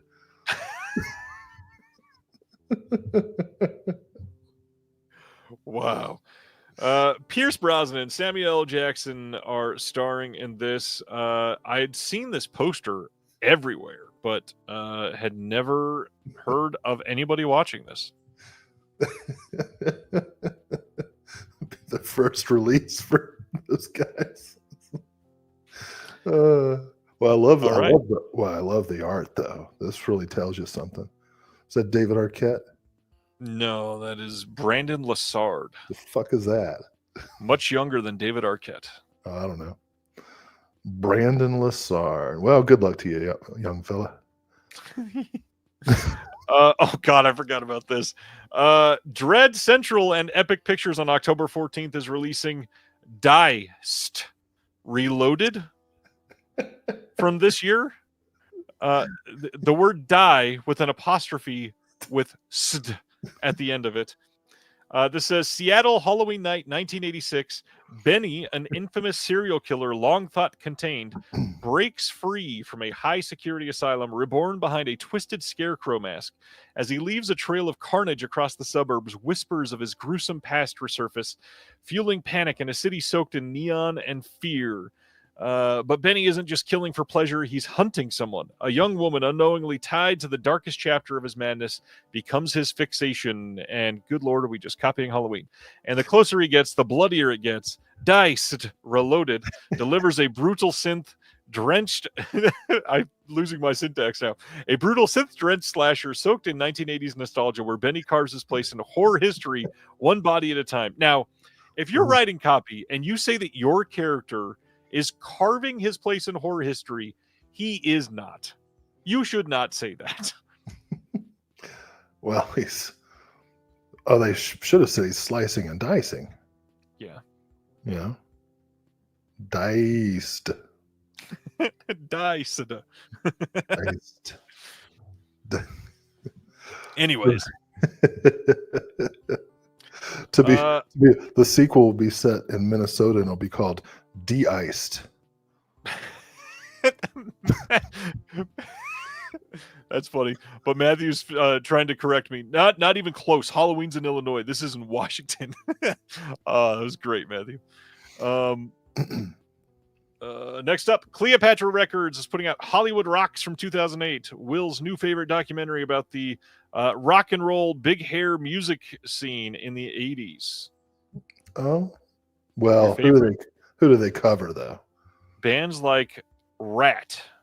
Oh, okay, I'm into it. Rat was freaking good, dude. I'm not against them. Next up, the movie that I have tickets for on Saturday, Magnolia, is releasing 40 Acres on September 23rd on Blu-ray. This says, after a series of plagues and wars leave society in ruins, the Freemans are surviving on an isolated and well-protected farm until they're forced to make a violent stand against a ravenous militia hellbent on taking their land. Eager to see this, and I've heard it's great. It's got Danielle Deadweiler in it. Next up, Viz Media here in the U.S. is releasing a Blu-ray steelbook of Uzumaki, the short miniseries that is 4 episodes. It's not the one you're thinking. It is much worse. This is from this year. I believe it's from Netflix. And supposedly, like, all of their funding went to the first episode. And then everything that came after that was garbage. And they've even said it publicly. The filmmakers have said it publicly. Like, yeah, all of the budget was in the first one, and we had the option to either just release the first episode or release everything that we had, warts and all. And they put out all 4 episodes, and it got eviscerated online. For some reason, I want a fruit roll up right now.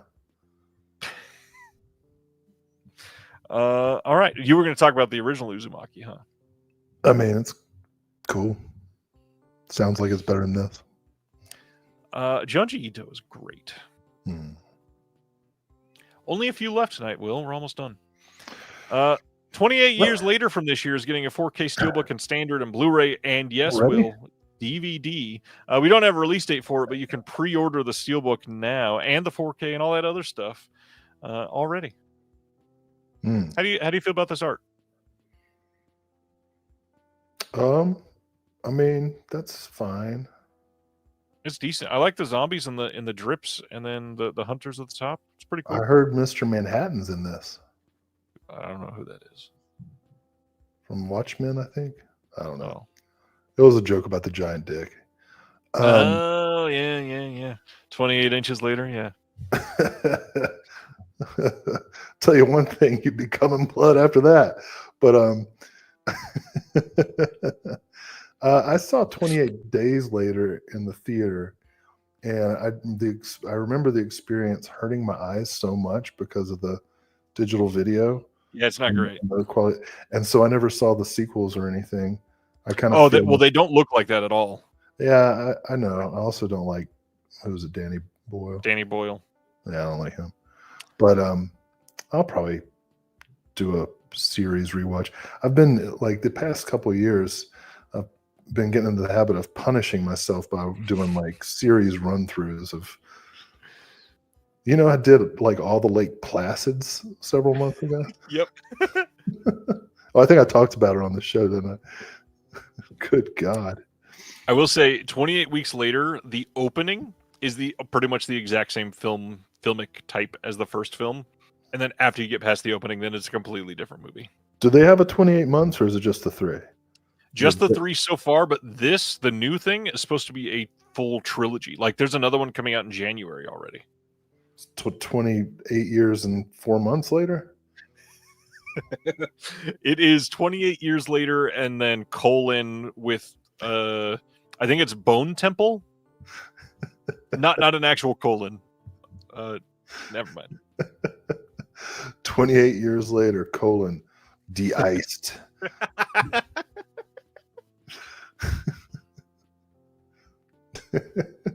28 years later, you diced. Oh, I said de-iced. I went back to the Minnesota. You went back to Minnesota for some reason. All right, let's keep going. Oh, God. So VS are announcing titles every single day. Yesterday, their VSU is Mac and Me from 1988. Now, here's the thing. I got nothing against people loving this movie. I know that people are very nostalgic for this. I think the art for this is quite funny. I think this fits into the VSU line because they've done quite a few kids movies or borderline kids movies on VSU. This even has some new extras. We got a new commentary with Stuart, the director, and then Jim Branscombe of Cinematic Void. New commentary with Wayne Byrne and Paul Farron. New interview with the director again. New featurettes. All kinds of new stuff. Plus, there's a 40-page book with all kinds of new essays. I just don't love that Vinegar Syndrome is re-releasing Shout Factory stuff. And again, Shout Factory released this, I get it, like 7 years ago. It was in print as of a week ago on Blu-ray. It's probably out of print now. But, Will, how do you feel about Mac and Me before I say much? The joke I was going to make was that Paul Rudd had already bought up all the limited edition. But you got all serious about it. Like, for Mac and Me purists like myself, I just don't know what format to choose. I don't get why we need this. Why, like... We do not. But to be fair, how many of the titles have we needed? I mean, like, one of the ones that we're about to talk about has been very needed, and it's a huge deal that we're getting what we're getting about that upcoming announcement that we're going to talk about in a minute. But this, like, there was already a very good Blu-ray in print last week and has been for 7 years. People that were new to collecting, if you wanted Mac and Me, you could have searched on Amazon and picked it up for very cheap. We don't need a $50 version of Mac and Me. Unless it's the 1989 instructional video hosted by Ice-T called Mackin' and Me. Right, and that joke has already been made in the chat, and I know that we need it. I refined it. I'm not against this movie coming out on 4K. Like I said, it's just... But isn't this like the fifth title that you pointed out has come out on Shout or Scream and... Yeah. Oh, well. That's a lot. Why is this one the one that's setting you off? Because it's $50 for people that aren't subscribers. So don't buy it. I'm not. I wouldn't buy this if it was $10. That's the God's honest truth here. I hate this movie. I think this is maybe the worst movie Vinegar Syndrome has ever released now. Woo. And I do mean that. This movie is real bad. I don't know. The fact that it's subscriber week, so you're trying to entice people to subscribe and say, look at all the things you could get with the great discount. Mm-hmm. And it's all stuff that most people that have been doing this for years either already have or have already seen. Why would people look at this lineup and say, okay, I need to subscribe? Well, I guess we'll find out. I mean, that's their gamble, right?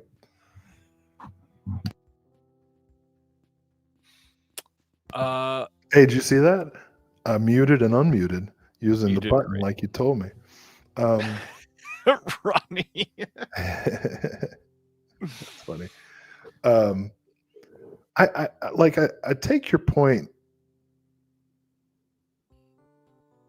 to the extent that, again, if it were robbing us, if it was a zero something and it were robbing us of a title that we could have gotten, but it's not. It's so Shout Factory's got their Blu-ray, and now Vinegar Syndrome for the Mac and Me, like, diehards have this deluxe edition, and you can choose which one you want, or like most reasonable film goers, you can say, hey, it's funny on Conan, but I don't want to watch this movie. Or you can watch, there's a Mystery Science Theater version and one of the new hosts that was okay. I'm not going to get this. So, like, to me, this is like Sidekicks.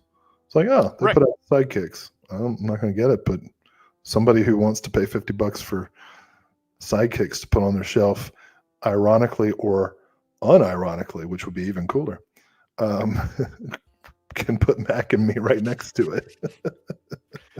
So again, I'm not against Vinegar Syndrome releasing Mac and Me on 4K. I got nothing against it. I'm just not going to buy it. But the big thing is, it's not a zero-sum game, but at the same time, what could they have done as a VSU right now if they were planning VSUs if they weren't releasing this? Maybe there's something else that they've got coming that they could have released right now. Yeah, there's something in the pipeline that it'll slow things down. But, the fact is this is probably going to sell. Oh, it will. And they're doing like 10,000 copies of this. Yeah, and I mean, like, it's like we talk about all the time.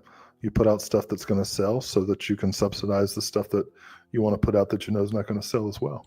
And that this whole scheme of what I'm saying is maybe the problem a little bit, because I feel like all we're doing is re-releasing things on 4K from other companies now, and VS has really gotten away from the blood tracks that they've done in the last year and a half. And these sort of upgrades that we're seeing used to be few and far between, and now it's practically the entire month slate from Vinegar Syndrome, which that's where I feel troubled by it. Okay. Because yeah. So like at the end of the year, when it's time to decide if you're a subscriber or you're either going to renew or decide to be a first time subscriber, you can look at the year's slate and be like, maybe I won't renew, you know? Yeah. And then they'll have that data.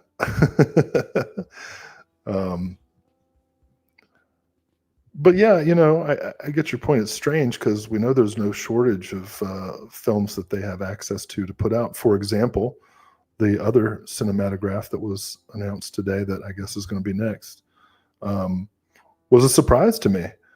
And I'm intrigued by it because it was something I had always kind of wanted to see but never got around to.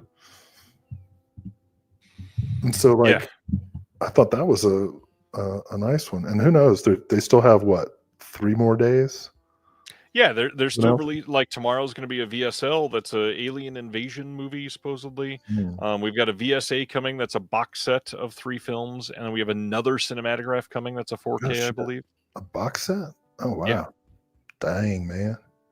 So there's still a lot of stuff coming. And again, not against this. Justin did indicate a lot of the other stuff coming at the end of this week is not on disc or not on Blu-ray or 4K before, whatever. But the big thing is none of that matters. I mean, if you're a Vinegar Syndrome subscriber, all of the mainline stuff is upgrades for a lot of people. Well, occasionally that happens, a big upgrade dump. All right. And so the only other thing about Mac and Me that we should mention is they were able to source from video, or I believe it's Japanese Laserdisc, technically, the alternate climactic shooting sequence where the cop shoots the kid in this movie. It's coming on here as an extra. Yeah. It's not. So if you want to buy a version of Mac and Me for Erica, this is the one to go for. This is the one. I didn't know they shot a kid in this. Yes, in the alternate version. So the thing that took Mac and Me and ran with it and was maybe the bigger news pretty much immediately, September 23rd, Sony. Yes. Sony themselves is releasing a 4K steelbook of Night of the Living Dead from 1990. Yes, sir. This is the Tom Savini directed remake of Night of the Living Dead. Now, this has 2 versions of the film in 4K with Dolby Vision. We have a brand new uncensored cut supervised by Tom Savini himself. Yes. This has moments of graphic violence and delivers an alternate vision of this horror classic. He has confirmed that this does start in black and white and turn to color after the opening. They also have the 1990 theatrical version. It will not be tinted blue like the old shitty Twilight Time version of this. That's already been fixed by Sony, so you can count on that. There's Dolby Atmos on both versions of this. There is a brand new commentary with Tom Savini on the uncensored cut, moderated by Michael Felsher of Red Shirt Pictures. Then on the Blu-ray disc, and this is where people start to get mad, the Blu-ray disc has the theatrical version of the movie, but not the new uncensored version of the movie. So if you are not 4K capable yet, you can't see the uncensored version. And then they also have a bunch of new interviews. We got a new interview with Bill Moseley, who Will just ran into a few weeks ago. New interview with William Butler. New interview with McKee Anderson and Heather Mazer. New interview with the producers, John Russo and Russell Striner. New interview with the editor, Tom Dubensky. New interview with zombie performers, Greg Funk and Dirk Ashton. There is some old featurettes that were archival, but lots of stuff coming in this. Love the art on the steelbook. I am so happy with this announcement. I wish there were a new interview with Patricia Tallman, but other than that, I'm stoked. Yeah. And I do wish that we could get Tony Todd before he passed for this. Yeah. That's a good tribute, though. Yeah.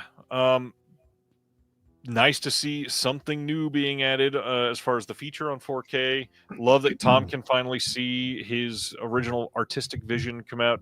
No pre-orders up for this yet, but should be up in the next couple weeks. This will be a wide release, and I believe this is going to be for sale, like, I don't know necessarily worldwide, but it should be available in the UK eventually. It was already graded by the BBFC for home video, so should be able to see that soon. Nice. Freaky Tales, we talked about this fairly recently. Lionsgate is putting out a wide release Blu-ray of this. You can buy it on 4K from their site in their special VHS packaging, but nice to see this get a wide release on Blu-ray coming on August 12th.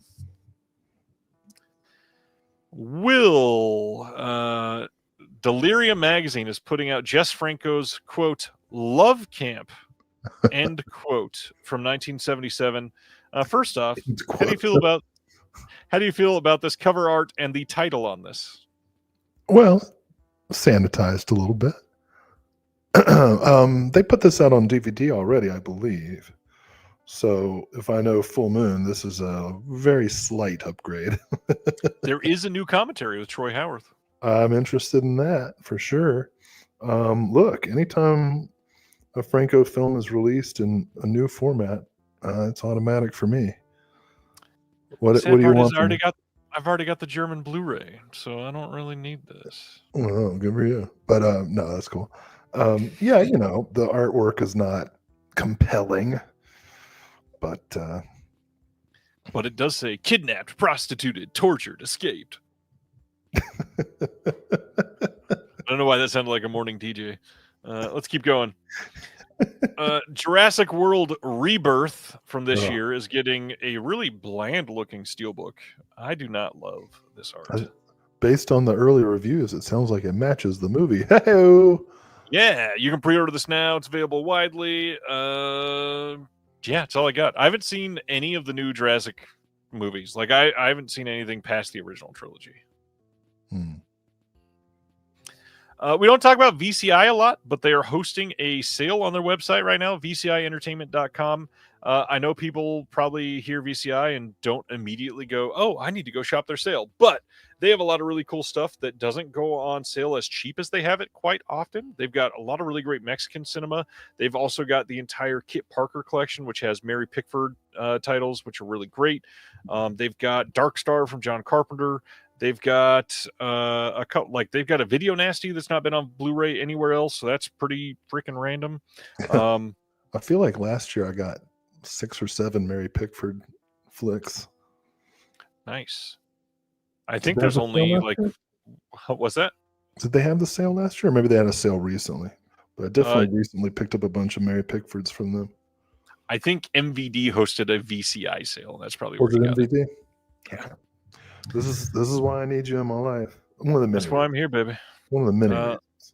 Next up, this is the one that you were referring to. We're No Angels from 1989, getting a Blu-ray release from Vinegar Syndrome as part of their Cinematographs line.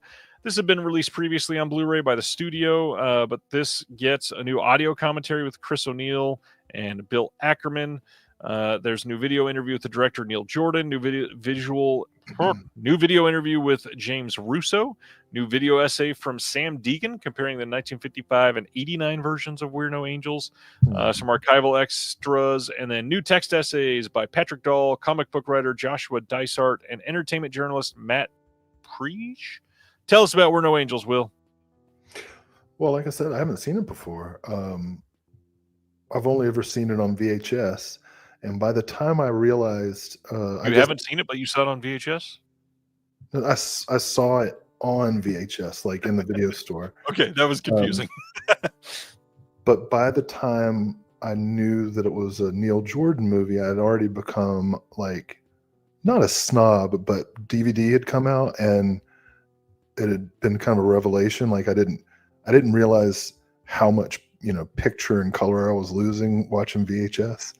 And so I was like, well, I'll wait for We're No Angels on DVD. And then I was like, well, it's Neil Jordan. The colors are going to be vivid. I'll wait for it on Blu-ray. And I never saw it.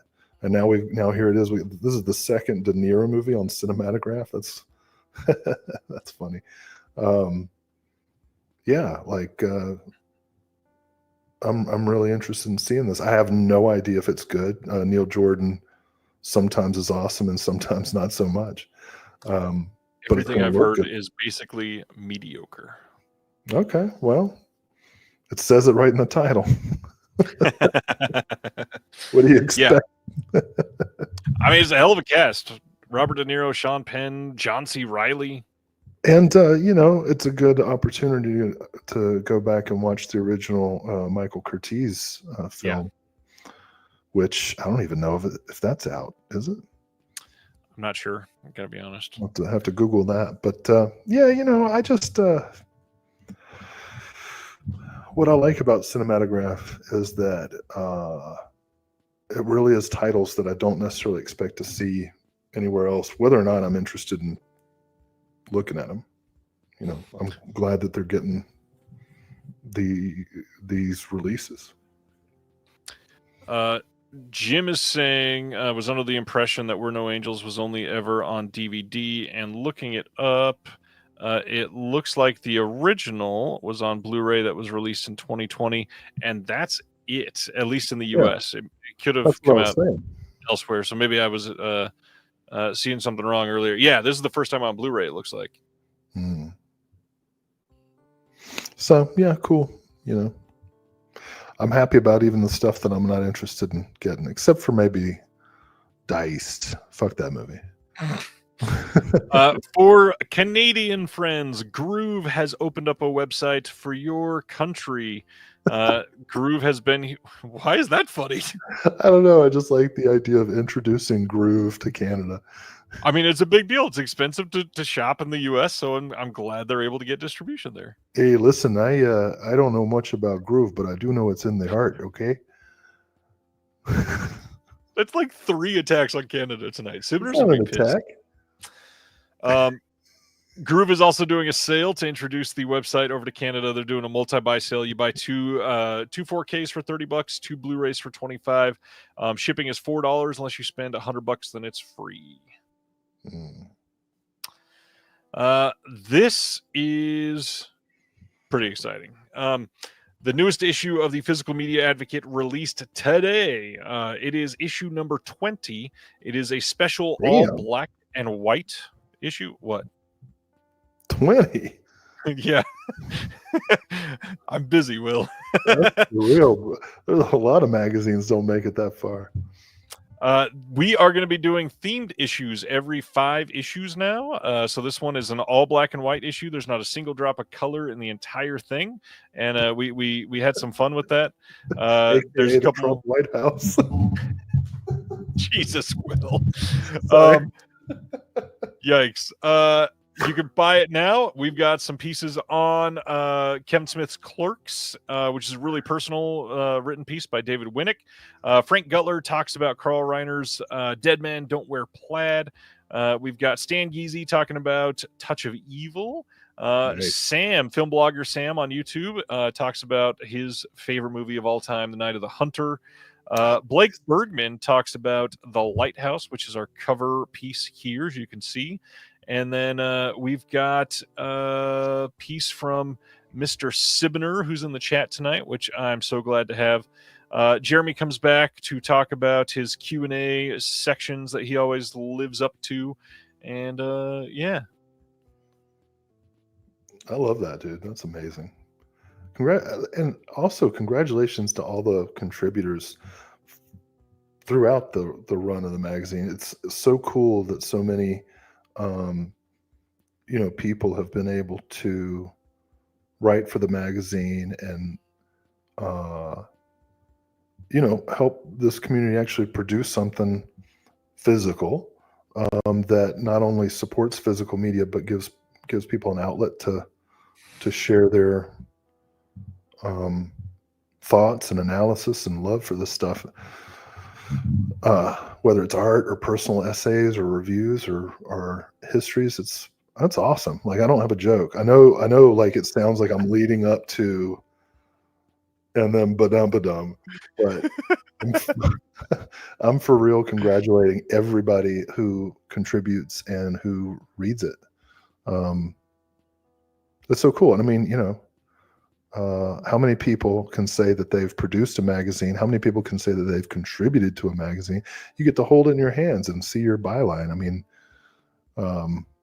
it's a feeling that's very, not to knock writing online, because obviously that's important too, but it's a qualitative difference to hold something in your hand and see your name in it, you know?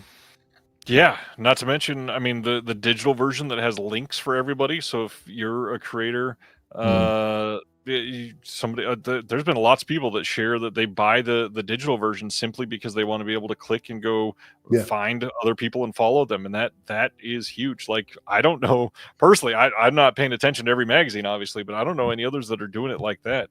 The amount of time embedding links throughout the entire issue takes a lot of work, I gotta be honest. It's insane, dude. Sometimes I wish you wouldn't do stuff like that, because I'm like,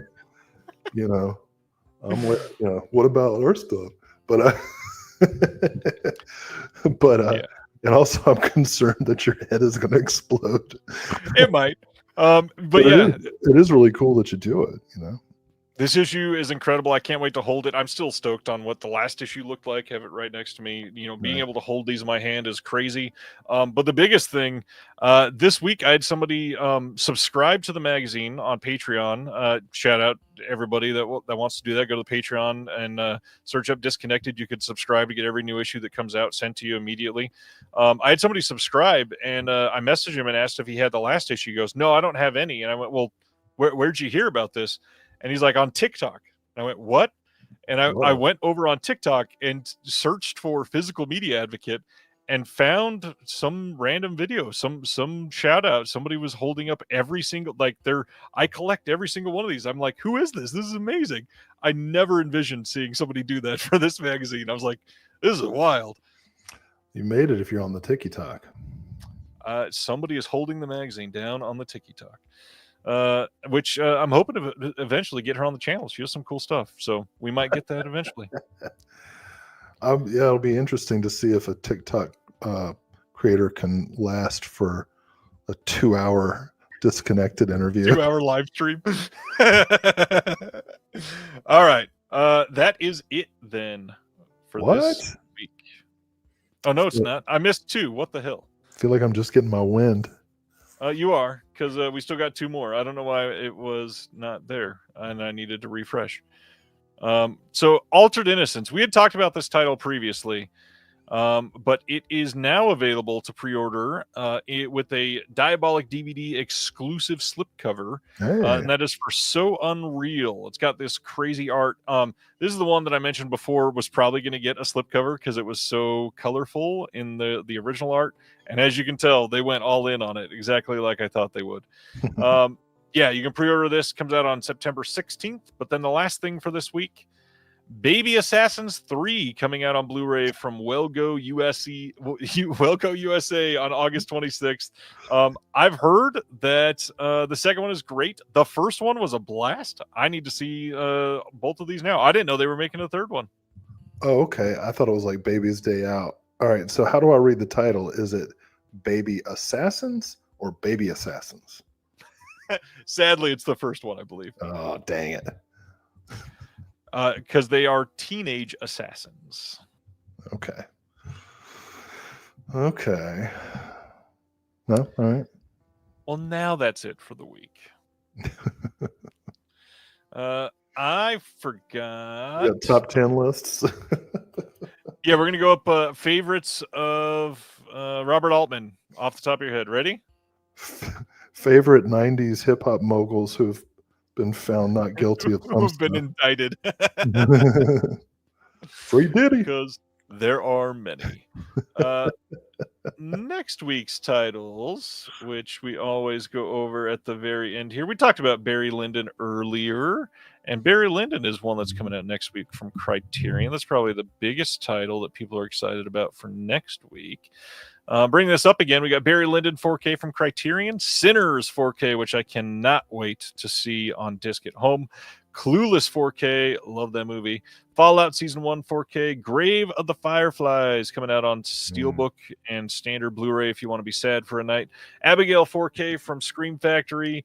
Earthquake 4K coming from the studio. Still surprised the studio came back for that one. They got a Steelbook even for that one. Lois and Clark, The New Adventures of Superman coming out in a full Blu-ray set. The Amateur 4K coming out next week.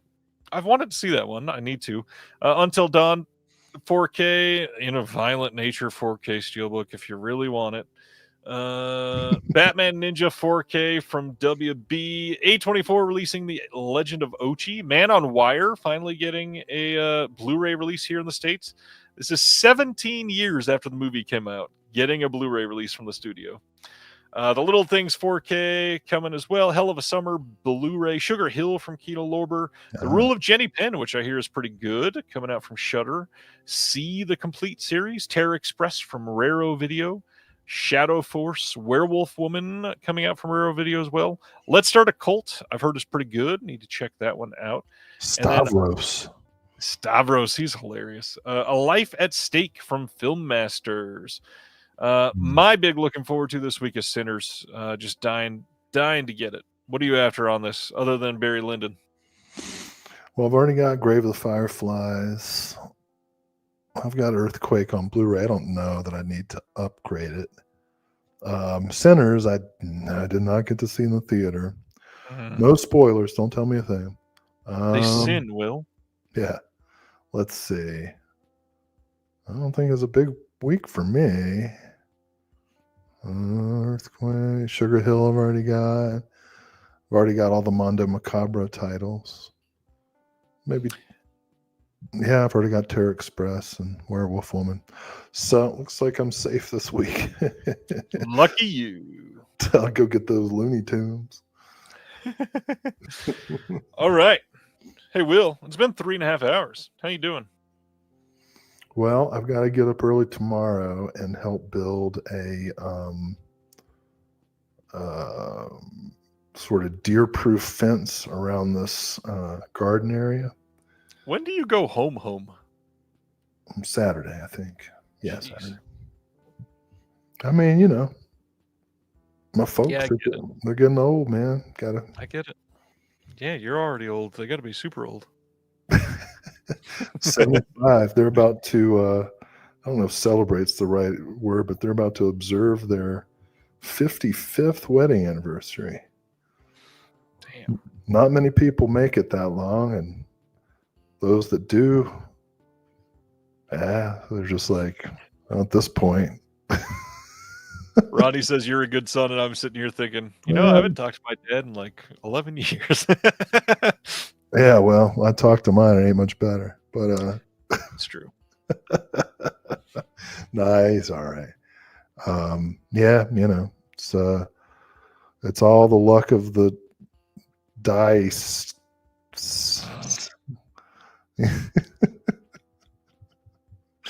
Oh man. Yeah, so maybe we'll do some fireworks to celebrate this great nation and all the great legislative victories that we've had over the past couple weeks. It's gonna be a fun month. We got a lot of stuff going on, of course. Yeah. Working on some really good visual essays. I'm quite excited about our output. I hope that when we're able to announce them, that people will take a chance on them. I think. Well, I shouldn't say it. I will say that the stuff we're working on now is as good or far better than the movie that they'll be with. Yeah, that is true. So worth it. And it's been really fun to work on. And hopefully we'll be able to share the big thing. And it's for a new label that we haven't announced anything before with. Oh, yeah, right. Actually, both of them this week have been new to you and me. Right. And, last month we mentioned, obviously, that John and I shot some stuff with Tiffany Shepis. And hopefully we'll say what that was all about. Because Yeah, because it's gonna be pretty freaking cool. Yeah, so it's weird to be happy and sad at the same time. I guess it's the human condition, though, really. Usually it's just sad, Quite but literally. to have happiness and sadness mixed together is, I guess, the delicious pain that produces the best art. On that note, if you want to have more conversations with us, I had somebody point out today that the Discord has been like hopping lately. We have been very busy. If you want to join the Discord, check out Patreon, link in the description below. We would love to have you. Lots going on, lots of discussions about the sales and pickups and movies in general. There's a thread dedicated to Sabrina Carpenter. So anything you want to chat about, we absolutely can. Come hang out in the Discord. We'd love to see you. The next month, got a lot of more exciting guests coming. Next week is going to be one that you've seen before, but some new guests that are going to be brand new to the show still. Got a lot of those lined up. On that note, have a good week. Everybody stay safe. Have a good holiday tomorrow, and please don't blow your fingers off. I don't want to hear that somebody that is in the chat is one of those people. Have a good one. We'll see you next time. Later. Thank you for watching The Disconnected. On the way out, make sure that you are subscribed to the channel, that you've liked the video, and that you've copied the link to be able to share it with someone else that may appreciate this.